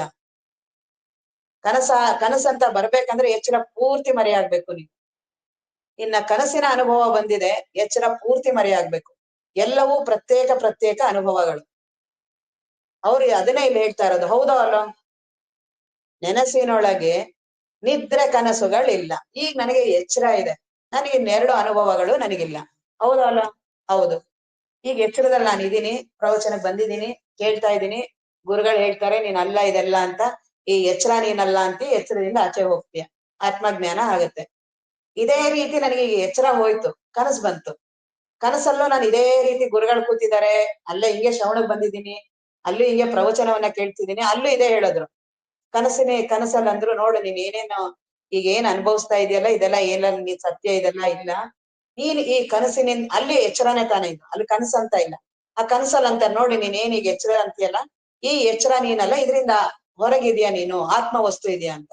ಕನಸಿನಿಂದ ಎಚ್ಚರ ಆಯ್ತು, ಅದು ಆತ್ಮಜ್ಞಾನನ ಅಲ್ಲ ಅಂತ ಹೆಂಗೆ? ಈಗ ಈ ಎಚ್ಚರದಿಂದನೂ ಅದನ್ನೇ, ಅದೇಂಗ ಆತ್ಮಜ್ಞಾನ ಅಲ್ಲ ಅಂತ? ಆ ರೀತಿ ಅವರು ನೆನ್ನೆಲ್ಲ ಚರ್ಚೆ ನಡೀತಿದೆ. ಹಾಗಾಗಿ ಬಹಳ ಚೆನ್ನಾಗಿ ಈ ರೀತಿ ಆ ಜ್ಞಾನ ಚಿಂತನವನ್ನ ಮಾಡ್ತೀವಿ, ಅದು ಆತ್ಮಜ್ಞಾನದ ಕಡೆಗೆ ಕರ್ಕೊಂಡು ಹೋಗುತ್ತೆ. ಆದರೆ ಈ ಚಿಂತನವನ್ನ ಬಿಡಬಾರ್ದು. ಅದನ್ನ ಮೂಲ ಅದು ಬರೀ ಪ್ರಶ್ನೋತ್ತರಗಳಿಗಾಗಿ ನನ್ನ ಪ್ರಶ್ನೆಗಳಿರಬಾರ್ದು, ಅದು ನನಗೆ ಸಂಶೋಧನೆಗೆ ತೊಡಗಿಸ್ಬೇಕು. ನಮ್ಮ ಅಪ್ಪವ್ರನ್ನ ನಾವೆಲ್ಲ ಹಿಂಗ್ ಪ್ರಶ್ನೆ ಮಾಡಿದಾಗ ಆ ಅಪ್ಪವ್ರು ಅಂತಿದ್ರು, ಅದು ನಾನು ಅದನ್ನ ಸಂಶೋಧನೆ ಮಾಡಿ ನನ್ನ ತತ್ವದರ್ಶಿಗಳಾಗ್ಬೇಕು. ನಾವು ಆ ಜಿಜ್ಞಾಸುಗಳು, ಅದನ್ನ ಮೂಲದ ಆಳದಲ್ಲಿ ನಾನೇ ಹೋಗ್ಬೇಕು ಸಂಶೋಧನೆಗೆ. ಹೊರಗಡೆ ಅವರೆಲ್ಲರೂ ಪ್ರಶ್ನೋತ್ತರ ಈಗ ಮಾಡಿ ನಾನು ಅದಕ್ಕೆ ಪ್ರಶ್ನೆ ಉತ್ತರಗಳನ್ನೆಲ್ಲ ಹೇಳಿ ಮುಗಿಬೋದು, ಆದ್ರೆ ಅದು ಪ್ರಶ್ನೋತ್ತರದಿಂದ ಏನೂ ಸಮಾಧಾನ ಆಗೋಲ್ಲ. ನಾನೇ ಸಂಶೋಧನೆ ತೊಡಗ್ಬೇಕು. ಯಾಕೆಂದ್ರೆ ನನ್ನ ಎಚ್ಚರ ಕನಸು ನಿದ್ರೆಗಳನ್ನ ನಾನೇ ಸಂಶೋಧನೆ ಮಾಡ್ಬೇಕು. ಹಾಗಾಗಿ ಆ ಸಂಶೋಧನೆ ಈ ಚಿಂತನ ಏನು ಪ್ರಾರಂಭ ಆಗುತ್ತಲ್ಲ, ಕೊನೆಯಲ್ಲಿ ಅದು ಆತ್ಮಜ್ಞಾನದವರೆಗೂ ಕರ್ಕೊಂಡು ಹೋಗುತ್ತೆ. ಆದ್ರೆ ಚಿಂತನವನ್ನ ಬಿಡಬಾರ್ದು. ಅದನ್ನ ಬರೀ ಇಲ್ಲಿಲ್ಲೇ ಶಬ್ದಜಾಲ ಮಹಾರಣ್ಯಂ ಶಬ್ದದಲ್ಲೇ ಮುಗಿಸ್ಬಾರ್ದು. ನಿಜವಾಗ್ಲೂ ಅದು ಯಾರಿಗೆ ಆ ರೀತಿಯ ಚಿಂತನವನ್ನ ಬರುತ್ತೆ, ಶ್ರೇಷ್ಠವಾದ ಸಾಧಕರು ಇರ್ತೀವಿ ನಾವು. ಆ ರೀತಿಯಾದ ಚಿಂತನ ಬರ್ಬೇಕು, ಸಂಶಯ ಬರ್ಬೇಕು. ಸಂಶಯನೇ ಬರ್ದೆ, ಹೌದು ಗುರುಗಳು ಇವತ್ತು ಹೇಳಿದ್ರು ಚೆನ್ನಾಗಿದೆ ಓದೆ, ಇವ್ರು ಫಾಲೋವರ್ಸ್ ಆಗ್ತೀವಿ ನಾವು, ಇವ್ರು ಚಿಂತಕರಾಗೋದಿಲ್ಲ. ಯಾರಿಗೆ ಹೌದಾ ಗುರುಗಳು ಹೇಳ್ತಿದ್ದಾರೆ ದೇಹ ನಾನಲ್ಲ, ನನಗೆ ದೇಹದ ಅನುಭವ ಇದೆ. ಅವ್ರು ಮನಸ್ಸು ನಾನಲ್ಲ ಅಂತಾರೆ, ನನಗ್ ಮನಸ್ಸಿನ ಅನುಭವ ಇದೆ. ಅವ್ರು ಬ್ರಹ್ಮ ವಸ್ತು ಅಂತಾರೆ, ನನಗೆ ಏನೋ ಅದ್ರದ್ದು ಅನುಭವ ಇಲ್ಲ, ಬರೀ ನನಗ್ ಕಲ್ಪನೆ, ಅದೇನೋ ಒಂದ್ ಕತೆ ಅನ್ಸತ್ತೆ. ಈ ರೀತಿಯಾಗಿ ಸಂಶಯ ಬರ್ಬೇಕು. ಇಲ್ಲ ಗುರುಗಳು ಹೇಳವ್ರೆ ಅಂದ್ಮೇಲೆ ಅದು ನಿಜ ಇರುತ್ತೆ ಬಿಡಿ ಅಂತ ಅನ್ಬಿಟ್ಟು ಆ ರೀತಿ ಭಾವಿಸೋದು ತಪ್ಪಲ್ಲ, ಆದ್ರೆ ಅದು ಆತ್ಮಜ್ಞಾನ ಅಲ್ಲ. ಈ ರೀತಿಯಾಗಿ ಅವನಿಗೆ ಮುಮುಕ್ಷತ್ವ, ಅವನಿಗೆ ಚಿಂತನ ಬರ್ಬೇಕದು. ಅವ್ರು ಹೇಳ್ತಿರೋದಕ್ಕೂ ಇದು, ಯಾಕೆಂದ್ರೆ ಅನುಭವದ ಸಾಧನ. ನಾನು ಬ್ರಹ್ಮಜ್ಞಾನವನ್ನ ಪಡಿಬೇಕಾಗಿದೆ. ಇಲ್ಲಿ ಯಾವ್ದೋ ಸಣ್ಣ ಪುಟ್ಟದಕ್ಕೆ ಯಾವ್ದೋ ಕಾಂಪ್ರಮೈಸ್ ಮಾಡಿ, ಯಾರನ್ನೋ ದೊಡ್ಡವರನ್ನಾಗ್ ಮಾಡಿ, ಗುರುಗಳನ್ನೋ ಯಾವುದನ್ನೋ ಶಾಸ್ತ್ರಗಳನ್ನ ಇದನ್ನ ದೊಡ್ಡವ್ರು ಮಾಡೋದಿಕ್ ನಾವು ಬಂದಿಲ್ಲ. ನಾನು ನನ್ನ ಜನ್ಮದ, ನನಗೆ ಬಹಳ ಭವ ದುಃಖ, ನನಗೆ ದೇಹದ ದುಃಖ, ಮಾನಸಿಕ ದುಃಖ, ನನ್ನ ಜೀವನದ ದುಃಖ ಆಗಿದೆ. ನಾನು ಇದರಿಂದ ಪಾರಾಗ್ಬೇಕಾಗಿದೆ. ಇದರಿಂದ ಅವನು ಪಾರಾಗ್ಬೇಕಾಗಿರೋದು ಒಂದೇ ಲಕ್ಷ್ಯ ಇರೋದ್ರಿಂದ ಇದನ್ನೇನೋ ಅವನಿಗೆ ಮಹತ್ವ ಅಲ್ಲ. ಹಾಗಾಗಿ ಅವನಿಗೆ ಅನುಭವ ಬೇಕಾಗಿದೆ. ನನಗೀಗ ದೇಹದ ಅನುಭವ ಇದೆ, ಗುರುಗಳು ಹೇಳುವ ಅನುಭವಕ್ಕೂ ನನಗೂ ಬಹಳ ವ್ಯತ್ಯಾಸ ಇದೆ. ಈ ರೀತಿಯಾಗಿ ಅವನಿಗೆ ಚಿಂತನ ಬರ್ಬೇಕು, ಹಗಲು ರಾತ್ರಿ ಬರ್ಬೇಕು, ಅವನಿಗೆ ನಿದ್ರೆ ಹೋಗ್ಬೇಕು. ಆ ರೀತಿ ಬಂದಿದ್ದಕ್ಕೆ ಜನಕ ಮಹಾರಾಜನಿಗೆ ಎಚ್ಚರನ, ನಾವು ಅದನ್ನ ಬಹಳ ಸುಲಭವಾಗ ಕಥೆನ ಹೇಳ್ತೀವಿ. ಕನಸು ಬಂತು, ಅವನಿಗೆ ಎಚ್ಚರ ಆದ, ಅಷ್ಟಾವಕ್ರ ಮಹಾಮುನಿಗಳು ಬಂದ್ರು, ಈ ರೀತಿ ಉತ್ತರ ಹೇಳಿದ್ರು, ಅವ್ರು ಹೋದ್ರು, ಅವ್ರದೆಲ್ಲ ಆಯ್ತು. ನಂದೇನ್ ಕತೆ? ನನಗೆ ಆ ರೀತಿ ಸಂಶಯ ಆಗ್ಬೇಕಲ್ಲ. ಯಾರಿಗೆ ಸಂಶಯ ಬರುತ್ತೋ ಅವ್ನು ಉದ್ಧಾರ ಆದಂಗೆ. ಅವನಿಗೆ ಇನ್ನು ಆರಾಮ್ ಇರಕ್ ಆಗೋದಿಲ್ಲ. ಅವ್ರಿಗೆ ಗುರುಗಳು ಬರ್ಲೇಬೇಕಾಗತ್ತೆ. ಅವರಿಗೆ ಹೊರಗಡೆ ಇರೋರು ಯಾರಿಂದನೂ ಆ ಉತ್ತರಗಳಾಗೋದು ಇಲ್ಲ. ಎಲ್ಲರೂ ನಾವು ದೇಹಾದಿಗಳೇ ಇರೋದ್ರಿಂದ ನಮ್ಮ ಉತ್ತರಗಳು ಯಾವುದೂ ಆಗೋದಿಲ್ಲ. ಆತ್ಮಜ್ಞಾನಿಗಳು ಅದಕ್ಕೆ ಗುರುಗಳನ್ನ ಬೇಡ್ಕೋಬೇಕು. ಅವನಿಗೆ ನಿಜವಾಗ್ಲೂ ತಾಪ ಆಗಿದ್ರೆ ಅವರೇ ಅದಕ್ಕೆ ದಾರಿ ತೋರಿಸ್ತಾರೆ, ಅವರೇ ಅದಕ್ಕೆ ಮಾರ್ಗವನ್ನ ತೋರಿಸ್ತಾರೆ. ಎಚ್ಚರ ಕನಸು ನಿದ್ರೆ ಬಹಳ ಅತ್ಯಂತ ಶ್ರೇಷ್ಠವಾದ ಪ್ರಕ್ರಿಯೆ, ಬಹಳ ಸುಲಭವಾದ ಪ್ರಕ್ರಿಯೆ ಆತ್ಮಜ್ಞಾನವನ್ನ ಪಡೆಯೋದಿಕ್ಕೆ. ಇಲ್ಲಿ ಏನೋ ನಿನ್ನ ಸಾಧನೆಗಳು ಬೇಕಾಗಿಲ್ಲ. ಯಾವುದು ಮನಸ್ಸು ಹಂಗಿರ್ಲಿ, ಈ ರೀತಿ ಇರ್ಲಿ, ಹೆಣ್ಣು ಗಂಡು ಜಾತಿ ಗೀತಿ ಏನೂ ಇಲ್ಲ ಇಲ್ಲಿ. ವಯಸ್ಸಾದವರು ಚಿಕ್ಕವರು ದೊಡ್ಡವರು ಸಮಾಧಿ ಏನೇನೂ ಬೇಡ. ಬರೀ ಎಚ್ಚರ ಕನಸು ನಿದ್ರೆಗಳು ನೋಡು ನೀನು ಹೌದಾ ಅಂತ ಬರೀ ವಿಚಾರ ಮಾಡೋದು. ನೀನು ಎಚ್ಚರದವನು ಹೌದಾ, ಕನಸಿನವನು ಹೌದಾ? ಈ ಮೂರು ಅನುಭವಗಳನ್ನ ಏನ್ ಹೇಳ್ತಿದಾರಲ್ಲ, ಇವೆಲ್ಲವೂ ನೀನ್ ಹೌದಾ ಅಂತ ನೋಡು. ಅದರ ಸಂಶೋಧನೆಗೆ ಅವ್ರೆ ಪ್ರತಿಯೊಂದು ಬೇರೆ ಬೇರೆ ಅನುಭವ ಇದೆ. ಒಂದೇ ಇದೆಯೋ ಬೇರೆ ಬೇರೆ ಇದೆಯೋ ನೀನೇ ನೋಡು. ಈಗ ಎಚ್ಚರದ ಅನುಭವ ಏನಿದೆಯಲ್ಲ, ಇದು ಒಂದು ಬೇರೆ ಅನುಭವ. ಕನಸಿಗೆ ಹೋದ್ರೆ ಅದು ಒಂದು ಬೇರೆ ಅನುಭವ. ಇಲ್ಲಿ ಹೇಗಿರ್ತೀನೋ ಅಲ್ಲೂ ಹಾಗೆ ಇರ್ತೀನಿ, ಆದ್ರೆ ಈ ಅನುಭವ ಪೂರ್ತಿ ಹೋದ್ಮೇಲೆ ಕನಸು ಬರೋದು. ಪುನಃ ಇಲ್ಲಿಂದ ಈ ಮನಸ್ಸಿನಿಂದ ಅದನ್ನ ನೋಡೋ ಹಾಗಿಲ್ಲ. ಅಲ್ಲಿರುವ ಮನಸ್ಸೇ ಬೇರೆ, ಅಲ್ಲಿರುವ ದೇಹನೇ ಬೇರೆ, ಅಲ್ಲಿರುವ ಜಗತ್ತೇ ಬೇರೆ. ಎಚ್ಚರದಲ್ಲಿರುವ ಮನಸ್ಸು ಬೇರೆ, ಎಚ್ಚರದಲ್ಲಿರುವ ಜಗತ್ತು ಬೇರೆ, ಎಚ್ಚರದಲ್ಲಿರೋದೇ ಬೇರೆ. ಎಚ್ಚರದಲ್ಲಿ ಇಲ್ಲೆಲ್ಲಾ ನಾನು ತಂದೆ ತಾಯಿ ಗಂಡ ಹೆಂಡತಿ ಮಕ್ಕಳ ಜೊತೆ ಆರಾಮಾಗಿ ಮನೇಲಿ ಮಲ್ಗಿದ್ದೀನಿ. ಅಲ್ಲಿ ಬಹಳ ನನಗೇನೋ ಬಹಳ ದುಃಖ ಆಗ್ಬಿಟ್ಟಿದೆ ಕನಸಲ್ಲಿ. ಅಲ್ಲಿಯೇ ಬೇರೆ ಜಗತ್ತು ನನಗೆ, ಅಲ್ಲಿಯೇ ಹೆಂಡತಿ ಮಕ್ಕಳು, ಅಲ್ಲಿ ಎಲ್ಲರೂ ಇದ್ದಾರೆ. ನನಗಿದು ಕನಸು ಅಂತ ನನಗಲ್ಲ ಅನ್ಸಿಲ್ಲ. ಇಲ್ಲಿಯ ಹೇಗೆ ಅನುಭವ ಇದೆಯೋ ಹಾಗೆ ಅಲ್ಲೂ ಪೂರ್ತಿ ಇದೆ. ಇಲ್ಲಿ ಹೇಗೆ ಕುತ್ಕೊಂಡು ನಾನು ಗುರುಗಳು ಶಾಸ್ತ್ರ ಪ್ರವಚನ ಹಿಂಗೆ ಕೇಳ್ತಿದ್ದೀನಿ. ಎಷ್ಟೊಂದ್ಸಲಿ ನಮ್ಗಾಗತ್ತೆ ಕನಸಲ್ಲೇನೆ ನಾವು ಎದಳಿಸ್ತಿರ್ತಾರೆ ಬೆಳಗ್ಗೆ ಹೊತ್ತು ನಮ್ಗೆ ಎದಳು ಪ್ರವಚನಕ್ಕೆ. ಕನ್ಸಲ್ಲೇ ನಾನು ಎದ್ದು ಸ್ನಾನ ಮಾಡಿ ಪ್ರವಚನಕ್ಕೆ ಹೋಗಿದ್ದೀನಿ ಅಂತ. ಅಲ್ಲಿ ನೋಡಿದ್ರೆ ಇನ್ನು ಮಲ್ಗೆ ಇರ್ತೀನಿ ಮನೇಲೇನೆ. ಕನಸಲ್ಲಿ ಆ ರೀತಿ ಅನುಭವ ಆಗಿದೆಯಲ್ಲ, ಯಾವುದು ಸತ್ಯ? ಎಚ್ಚರದ ಅನುಭವ ಸತ್ಯನೋ ಕನಸಿನ ಅನುಭವ ಸತ್ಯನೋ? ಎರಡರಲ್ಲಿ ಒಂದ್ ಯಾವ್ದಾದ್ರು ಒಂದ್ ಸತ್ಯ ಇರ್ಬೇಕಲ್ಲ. ನಾನು ಎಚ್ಚರಕ್ಕೆ ಬಂದಾಗ ಎಚ್ಚರ ಸತ್ಯ ಅಂತೀನಿ, ಕನಸು ಬಂದಾಗ ಕನಸು ಸತ್ಯ ಅಂತೀನಿ, ನಿದ್ರೆ ಹೋದಾಗ ನಿದ್ರೆ ಯಾರ್ಯಾರು ಬರ್ತಾರೋ ಅವ್ರ ಜೊತೆ ಸೇರಿ ಅದನ್ನೆಲ್ಲ ಸತ್ಯ ಸತ್ಯ ಅಂತ ಹೋಗ್ತಾ ಇರೋದು. ಯಾವ್ದಾದ್ರು ಒಂದ್ ಸತ್ಯ ಇರ್ಬೇಕಲ್ಲ. ನಾನ್ ಯಾರ ಹಂಗಾರ ಅದ್ರಲ್ಲಿ? ನಾನ್ ಎಚ್ಚರದವನ, ನಾನ್ ಕನಸವನ, ನಾನ್ ನಿದ್ರೆ ಅವನ? ನನಗೆ ಈ ಸಂಶಯ ಬರ್ಬೇಕು. ಯಾರಿಗೆ ಈ ಸಂಶಯ ಬರುತ್ತೋ ಅವ್ರಿಗೆ ಆತ್ಮಚಿಂತನ ಪ್ರಾರಂಭ ಆಗುತ್ತೆ. ಯಾರಿಗೆ ಆತ್ಮಚಿಂತನ ಪ್ರಾರಂಭ ಆಗುತ್ತೋ ಗುರುಗಳು ಬರ್ಲೇಬೇಕು. ಗುರುಗಳು ಬಂದ್ರೇನೆ ಮುಂದಿನ ದಾರಿ ಅವೆಲ್ಲವೂ ಗೊತ್ತ. ಇಲ್ಲಾಂದ್ರೆ ಅಂತರಂಗದ ದಾರಿ ಯಾರಿಗೂ ಹೇಳಕ್ ಬರಲ್ಲ. ಅಂತರಂಗದ ಸಾಧನೆಯನ್ನ ಮಾಡಿಸ್ಬೇಕು. ಅಂತರಂಗದಲ್ಲಿ ನನ್ನ ಎಲ್ಲವನ್ನೂ ಈ ಅಹಂಕಾರವನ್ನ ಕಳಿಬೇಕಾಗಿದೆ, ನಾನನ್ನೋದು ಹೋಗ್ಬೇಕಾಗಿದೆ. ಅದು ಗುರುವಿನಿಂದ ಮಾತ್ರ ಸಾಧ್ಯ, ನನ್ನ ಬಯಕೆಯಿಂದ. ನಾನು ಅದನ್ನ ಅನುಭವಿಸ್ಬೇಕು ಅನ್ನುವ ಬಯಕೆಯಿಂದ. ಹಾಗಾಗಿ ಅವರು ಕೇಳ್ತಿದಾರಲ್ಲ ಈಗ ಎಚ್ಚರ ಕನಸು ನಿದ್ರೆಗಳನ್ನ, ಯಾವುದು ಸತ್ಯ? ಅವ್ರೆಲ್ಲವೂ ಪ್ರತ್ಯೇಕ ಅನುಭವ ಅಂತಿದ್ದಾರೆ. ಒಂದೇ ಎಲ್ಲಾರು ಅಲ್ಲಿ ಹೋಗಿ ಹೋಗಿ ನಾನೇ ಅದನ್ನೆಲ್ಲ ಅನುಭವಿಸ್ತೀನಿ ಅಂತಿಲ್ಲ ಇಲ್ಲಿ ಅವರು. ಅವರ ಪ್ರಕಾರ ಏನಿದೆ, ಎಚ್ಚರ ಏನ್ ಅನುಭವಿಸ್ತಿಲ್ಲ ಇದೇ ಬೇರೆ ಅನುಭವ, ಇದೇ ಬೇರೆ ಜಗತ್ತು. ಇದಕ್ಕೋ ಕನಸುಗೋ ನಿದ್ರೆಗೋ ಏನೂ ಸಂಬಂಧ ಇಲ್ಲ. ಎಚ್ಚರದಲ್ಲಿ ನೀನ್ ಏನೇನ್ ಅನುಭವಿಸ್ತೀಯೋ ಇದೆಲ್ಲವೂ ಇಲ್ಲೇ ಮಾತ್ರ. ಇದನ್ನು ಕನಸಿಗೆ ಬರಲ್ಲ. ಕನಸಲ್ಲಿ ಏನೇನ್ ಅನುಭವಿಸ್ತೀಯೋ ಅದು ನಿದ್ರೆಗೆ ಬರಲ್ಲ. ನಿದ್ರೆಯಲ್ಲಿ ಇವ್ಯಾವುದ್ರದ್ದು ಪ್ರಜ್ಞೆ ಇಲ್ಲದೆ ಇದೆಯಾ ಹಂಗಾರೆ. ಹಂಗಾರೆ ನನ್ನ ಮೂರು ಅನುಭವದಲ್ಲಿ ನನ್ನ ಅನುಭವ ಯಾವ್ದು ಸತ್ಯ? ಈ ರೀತಿ ಅನಿಸ್ಬೇಕು, ಜಿಜ್ಞಾಸೆ ಬರ್ಬೇಕು. ನನ್ನ ಜೀವನ ಯಾವುದು ಸತ್ಯ? ಎಚ್ಚರದಲ್ಲಿರೋ ಹೆಂಡತಿ ಮಕ್ಳ ಜೊತೆ ಇದೀನಲ್ಲ ಅದು ಸತ್ಯನಾ? ಇಲ್ಲೆಲ್ಲ ಏನು ಮಾಮ ಅತ್ತೆ ತಾಯಿ ತಂದೆ ಹೆಂಡತಿ ಮಕ್ಕಳು ದುಡ್ಡು ಮನೆ ಎಚ್ಚರದಲ್ಲಿ ಇದೀನಲ್ಲ ಇದು ಸತ್ಯನಾ? ಕನಸಲ್ಲೂ ಇದೇ ರೀತಿ ಅಲ್ಲೇ ಬಡಬಡಿಸ್ತೀನಿ, ಅಲ್ಲಿ ಏನು ವ್ಯತ್ಯಾಸ ಇಲ್ಲ. ಈ ಅನುಭವ ಸತ್ಯನೋ ಆ ಅನುಭವ ಸತ್ಯನೋ? ನೀನೇ ನೋಡೋದು, ನೀನೇ ಅಂತರಂಗದಲ್ಲಿ ನೀನೇ ವಿಚಾರ ಮಾಡೋದು. ಹೊರಗಡೆ ಅವ್ರಿಗಲ್ಲ. ಹೊರಗಡೆ ಅವ್ರಿಗೆ ನನ್ನ ಮನಸ್ಸು ಅವ್ರಿಗೇನ್ ಗೊತ್ತಿದೆ?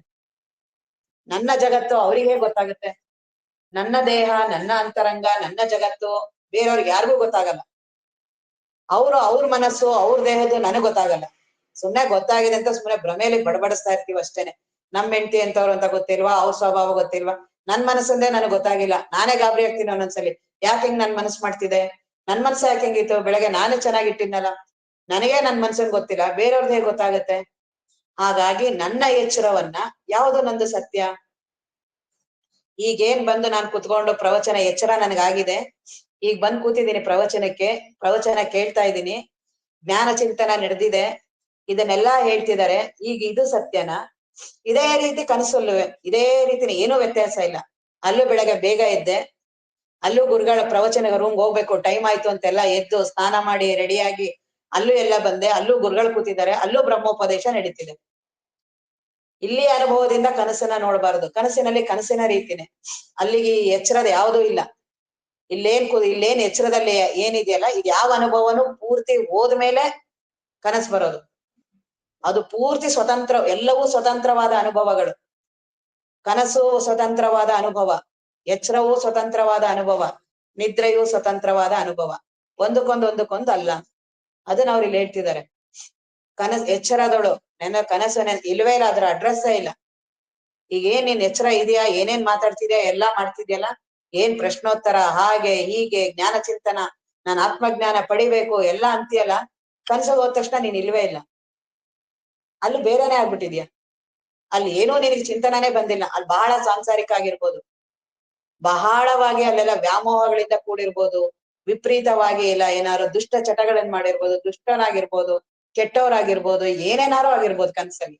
ಇಲ್ಲಿ ಅತೀ ಶ್ರೇಷ್ಠ ಆಗಿದೆ ಇಲ್ಲಿ ಎಚ್ಚರದಲ್ಲಿ. ಬಹಳ ಪವಿತ್ರವಾದ ಜೀವನವನ್ನ ಕಳಿತಿದ್ಯಾ, ಜ್ಞಾನ ಚಿಂತನೆಗ ಕಳಿತಿದ್ಯಾ, ಗುರುವಿನ ಸಾನ್ನಿಧ್ಯದಲ್ಲಿ ಇದೆಯಾ ಇಲ್ಲಿ ಎಚ್ಚರದಲ್ಲಿ. ಕನಸಲ್ಲಿ ಅಲ್ಲಿ ಆ ರೀತಿಯಾಗಿ ಬಹಳ ಅಲ್ಲೆಲ್ಲ ದುಷ್ಟಗಳನ್ನೇ ಯೋಚನೆಯನ್ನ ಮಾಡ್ತಿದ್ದೀನಿ, ಎಲ್ಲಾ ಮಾಡ್ತಿದ್ದೀನಿ ಅಲ್ಲಿ. ಇವೆರಡರಲ್ಲಿ ನನ್ನ ಸ್ವಭಾವ ಯಾವುದು? ಎಚ್ಚರದವರ ನಾನು, ಕನಸವರ ನಾನು? ನಿಮ್ಮ ಅನುಭವಗಳ, ನಿಮ್ಮ ಎಚ್ಚರ ಕನಸುಗಳು. ಎಚ್ಚರ ನಾನು, ಕನಸು ನಾನು? ಇಲ್ಲ ನಿದ್ರೆಯಲ್ಲಿ ಏನೋ ಪ್ರಜ್ಞೆ ಇದೆಯಾ? ಎರಡರದ್ದು ಸುದ್ದಿನೇ ಇಲ್ಲ. ನಿದ್ರೆಯಲ್ಲಿ ಏನೋ ಪ್ರಜ್ಞೆ ಇದ್ರದ್ದು ಏನ್ ಇಷ್ಟೊಂದು ನಾನು ತುಂಬಾ ಇಲ್ಲಿ ಬಹಳ ಒಳ್ಳೆಯವನಾಗ್ ಕಾಣಿಸ್ತಿದೀನಿ, ಎಚ್ಚರದಲ್ಲಿ ಕನಸಲ್ಲಿ ಬಹಳ ಕೆಟ್ಟವನಾಗ್ ಕಾಣಿಸ್ತಿದೀನಿ, ನಿದ್ರೆಯಲ್ಲಿ ಎರಡೂ ಇಲ್ಲ. ನಾನು ಇದೀನೂ ಇಲ್ಲ, ಕೆಟ್ಟವನು ಇಲ್ಲ, ಒಳ್ಳೆಯವನು ಇಲ್ಲ, ಬದುಕಿದೀನಿಲ್ಲ, ಸತ್ತಿದೀನಿಲ್ಲ, ಉಸಿರಾಡ್ತಿದೀನಿಲ್ಲ, ದೇಹ ಇದಿಲ್ಲ, ಜಗತ್ತಿದೆ ಇಲ್ಲ, ಏನೂ ಇಲ್ಲ. ಅದು ಸತ್ಯ ನಂಗಾರೆ. ಈ ಮೂರಲ್ಲಿ ನನ್ನ ಅನುಭವಗಳು ಯಾವುದು? ಈ ರೀತಿಯಾಗಿ ಹಗಲಿರುಳು ನಡಿಬೇಕು. ಸುಮ್ನೆ ಕೇಳಿದಾಗ ಮಾಡಿದಾಗ ಅದ್ರದ್ದು ಈ ಶ್ರವಣಾದಿಗಳು ಅದಕ್ಕೆ ಬೀಜ ಹಾಕತ್ತೆ, ನಿಮ್ಮಲ್ಲಿ ಆ ಕಿಡಿ ಹೇಳುತ್ತೆ. ಹೌದಲ್ಲ ಅಂತ ಏನ್ ಅನ್ಸುತ್ತಲ್ಲ ಅದೇ ಜ್ಞಾನ ಚಿಂತನದ ಮೊದಲನೇ ಹೆಜ್ಜೆ. ಹೌದಲ್ಲ ನಾನ್ ಯಾವುದು ಅಂತ ಇಷ್ಟ ಅನ್ಸಿದ್ರೆ ಸಾಕು, ಮುಂದೆ ತಾನೇ ಅದನ್ನ ಮಾಡ್ತಾ ಹೋಗುತ್ತೆ. ಅದನ್ನ ಆರೋದಕ್ಕೆ ಬಿಡಬಾರ್ದು. ಆ ರೀತಿಯ ಚಿಂತನ ಅದೇ ನನ್ನನ್ನೇ ಕೊನೆಗೆ ಆತ್ಮಜ್ಞಾನದವರೆಗೂ ನನ್ನನ್ನು ಸುಟ್ಬಿಡುತ್ತೆ. ಕೊನೆಗೆ ಪ್ರಾರಂಭ ಆಗೋದು ನನ್ನಿಂದನೇ ಪ್ರಾರಂಭ ಆಗುತ್ತೆ. ನಾನಿನ್ ಹಿಡ್ಕೊಂಡೇ ನಾನು ಪ್ರಾರಂಭ ಮಾಡ್ತೀನಿ ಚಿಂತನವನ್ನ, ಕೊನೆಗೆ ನಾನೇ ನಷ್ಟ ಆಗ್ಬಿಡ್ತೀನಿ. ಅದಕ್ಕೆ ರಮಣ ಮಹರ್ಷಿಗಳು ಅದನ್ನೆಲ್ಲ ಬಹಳ ಚೆನ್ನಾಗಿ ಉದಾಹರಣೆ ಕೊಡ್ತಾರೆ. ಕಟ್ಟಿಗೆಯನ್ನ ಸುಡೋದಿಕ್ಕೆ ಎಲ್ಲಾ ಕಟ್ಟಿಗೆಗಳನ್ನು ಹಾಕಿರ್ತಾರೆ, ಆ ಕಟ್ಟಿಗೆನ ಸರ್ಸೋದಿಕ್ಕೆ ಇನ್ನೊಂದ್ ಕಟ್ಟಿಗೆ ಇಟ್ಕೊಂಡಿರ್ತಾರೆ. ಅವೆಲ್ಲವನ್ನು ಸರ್ಸಿ ಕೊನೆಗೆ ಈ ಕಟ್ಟಿಗೆನೂ ಅದ್ರಲ್ಲಿ ಹಾಕ್ಬಿಡ್ತಾರೆ. ಹಾಗೆ ಈಗ ಏನ್ ನಾನು ಅಂತ ಬಂದಿದ್ದೀನಲ್ಲ, ನಾನು ಅಂತ ಕೂತಿದ್ದೀನಲ್ಲ, ಪ್ರಾರಂಭದಲ್ಲಿ ನಾನು ನಾನು ಅಂತ ನಾನೇ ಚಿಂತನ ಪ್ರಾರಂಭ ಮಾಡ್ತೀನಿ. ಮಾಡ್ತಾ ಮಾಡ್ತಾ ಮಾಡ್ತಾ ಮಾಡ್ತಾ ನಾನೇ ನಾಶ ಆಗುತ್ತೆ. ನಾನೇ ಹೊರಟೋಗ್ತೀನಿ. ನಾನು ಹೋಗ್ತೀನಿ ಅನ್ನೋದು ನನಗೆ ಗೊತ್ತಾಗಲ್ಲ. ಯಾಕೆಂದ್ರೆ ನನ್ನ ಅನುಭವನೇ ಇಲ್ಲ, ನನ್ನ ಅನುಭವ ಸತ್ಯ ವಸ್ತು ಇದೆ. ಹಾಗಾಗಿ ಆ ಅನುಭವದ ಕಡೆ ಲಕ್ಷ್ಯ ಕೊಡೋದು. ಆ ಅನುಭವದ ಕಡೆ ಯಾಕೆ ಲಕ್ಷ್ಯ ಬರಲ್ಲ ಅಂದ್ರೆ, ನನಗೆ ಎಚ್ಚರದ ಮೇಲೆ ಬಹಳ ಅಭಿಮಾನ. ಏನೇ ತೀರ್ಮಾನ ಮಾಡಿದ್ರು ಎಚ್ಚರದಿಂದಾನೇ ಮಾತಾಡ್ತೀನಿ. ಈಗ ನನ್ನ ಎಲ್ಲಾ ಪ್ರಶ್ನೋತ್ತರಗಳಿದೆಯಲ್ಲ, ಕನಸಲ್ಲಿ ನನ್ಗಾದ್ರೆ ಹಿಂಗೆ, ಇದೆಲ್ಲಾನು ಎಚ್ಚರದ ಅಭಿಮಾನದಿಂದ ಮಾತಾಡ್ತಿದ್ದೀನೋ, ಎಚ್ಚರದಲ್ಲಿರೋನ್ ಮಾತಾಡ್ತಿದ್ದೀನೋ, ಎಚ್ಚರದಿಂದ ಪ್ರತ್ಯೇಕ ಆಗಿರೋರ್ ಮಾತಾಡ್ತಿದೀವೋ ಗೊತ್ತಾಗಲ್ಲ ಅದು. ನಾನ್ ಯಾವ್ದಾದ್ರು ಒಂದು ಅದಕ್ಕೆ ಅದು ಕನ್ನಡಕ ಅಂತ ಒಂದು ವಿಷಯ ಬಂದಾಗ ಅದ್ ಹೇಳ್ತಿದ್ರು, ಎಲ್ಲರೂ ನಾವು ಒಂದೊಂದ್ ಕನ್ನಡಕ ಹಾಕೊಂಡಿದೀವಿ. ನಮಗೆ ಯಾವ್ದಾವ್ ರೀತಿ ಬೇಕೋ ಆ ರೀತಿ ಕನ್ನಡಕ ಹಾಕೊಂಡು ಎಲ್ಲಾರ್ನು ನೋಡ್ತಿರ್ತೀವಿ. ನಮ್ಗೆ ಗಂಡ ಅನ್ನೋ ಒಂದ್ ಕನ್ನಡಕ, ಅವ್ರನ್ನ ಗಂಡ ಅಂತ, ಅವ್ರನ್ನ ಹೆಂಡತಿ ಅಂತ, ಇವ್ರು ಒಳ್ಳೆಯವರು, ಇವ್ರು ಕೆಟ್ಟವರು, ಅದು ನನ್ ಕನ್ನಡಕ ಅಂತ ಗೊತ್ತಾಗಲ್ಲ. ಅದೇ ರೀತಿ ಎಲ್ಲರೂ ನೋಡ್ಲಿ ಅಂತ ನನಗೆ ಅವ್ರವ್ರ ಕನ್ನಡಕದಿಂದ ನೋಡ್ತಿರ್ತಾರೆ. ಹಂಗಾಗಿ ಮನೇಲಿ ಅಷ್ಟು ಘರ್ಷಣೆಗಳು ನಡೆಯೋದು. ಎಲ್ಲರೂ ಅವ್ರವ್ರ ಕನ್ನಡಕ ಹಾಕೊಂಡು ನೋಡ್ತಿರ್ತಾರ, ಎಲ್ಲರಿಗೂ ಅವ್ರವ್ರ ದೃಷ್ಟಿಯಿಂದ ಹಂಗ್ ಕಾಣಿಸ್ತಿರತ್ತೆ, ನನಗ್ ನನ್ ದೃಷ್ಟಿಯಿಂದ ಹಂಗ್ ಕಾಣಿಸ್ತಿರತ್ತೆ. ಹಾಗೆ ಈಗ ನಾನು ಎಚ್ಚರದ ಮೇಲಿನ ಅಭಿಮಾನ ಇಟ್ಕೊಂಡು ನಾನ್ ಎಲ್ಲಾ ಸಾಧನೆಯನ್ನು ಮಾಡಕ್ ಹೋಗ್ತೀನಿ. ನಾನ್ ಎಚ್ಚರದ ಒಂದ್ ಸತ್ಯ ಇದ್ದೀನಿ, ನಾನ್ ಬಹಳ ತುಂಬಾ ಪ್ರಜ್ಞಾವಂತನಾಗಿದ್ದೀನಿ, ನಾನೀಗ ಕನಸು ನಿದ್ರೆಗಳನ್ನ ನಾನು ನೋಡ್ತೀನಿ. ನೀನ್ ಇರ್ಲೇ ಇರ್ಲಿಲ್ಲ ಅಲ್ಲಿ. ಕನಸಿನ ಬಗ್ಗೆ ಮಾತಾಡೋದಕ್ಕೆ ಇಲ್ಲಿ ಏನ್ ನಾನ್ ಮಾತಾಡ್ತಾ ಇದ್ದೀನಿ, ನಾನು ಇಲ್ವೇ ಇಲ್ಲ ಅಲ್ಲಿ. ಕನಸಿನ ಅನುಭವ ನನಗೇನೂ ಗೊತ್ತಿಲ್ಲ. ನಾನ್ ಇಲ್ದೇ ಇದಾಗಲೇ ಕನಸು ಬರೋದು. ನಾನ್ ಇಲ್ದೇ ಇರೋ ವಿಷಯನ ನಾನ್ ಮಾತಾಡಿದ್ರೆ ಹೆಂಗ್ ಸರಿ ಇದೆ? ನಾನ್ ಪೂರ್ತಿ ಹೋದ್ಮೇಲೆ ಇಲ್ಲೇನೀಗ ನನ್ಗೊಂದು ಹೆಸರಿದೆ, ನಾನು ಏನೋ ಒಂದ್ ಹೆಸರು ಇಟ್ಕೊಂಡಿದ್ದೀನಿ, ಸಿಂಚನ ಅಂತನೋ ಏನೋ ಒಂದ್ ಹೆಸರು ಇಟ್ಕೊಂಡಿದೀನಿ. ನಾನಿಲ್ಲಿ ಸಿಂಚನ ನಾನಿದ್ದೀನಿ, ತಂದೆ ತಾಯಿ ಇದಾರೆ, ಮಕ್ಕಳೆಲ್ಲ ಇದಾರೆ, ಏನು ಮನೆ ಇದು ಎಲ್ಲಾ ನನಗಿದೆ, ನಾನಿದ್ದೀನಿ. ನಾನು ಪೂರ್ತಿ ಸಿಂಚನ ಮರೆಯಾಗ್ಬೇಕು. ಇಲ್ಲಿರುವ ಮನೆ, ಹೆಂಡತಿ, ಮಕ್ಕಳು ಇವರೆಲ್ಲಾ ಮರೆ ಆಗ್ಬೇಕು.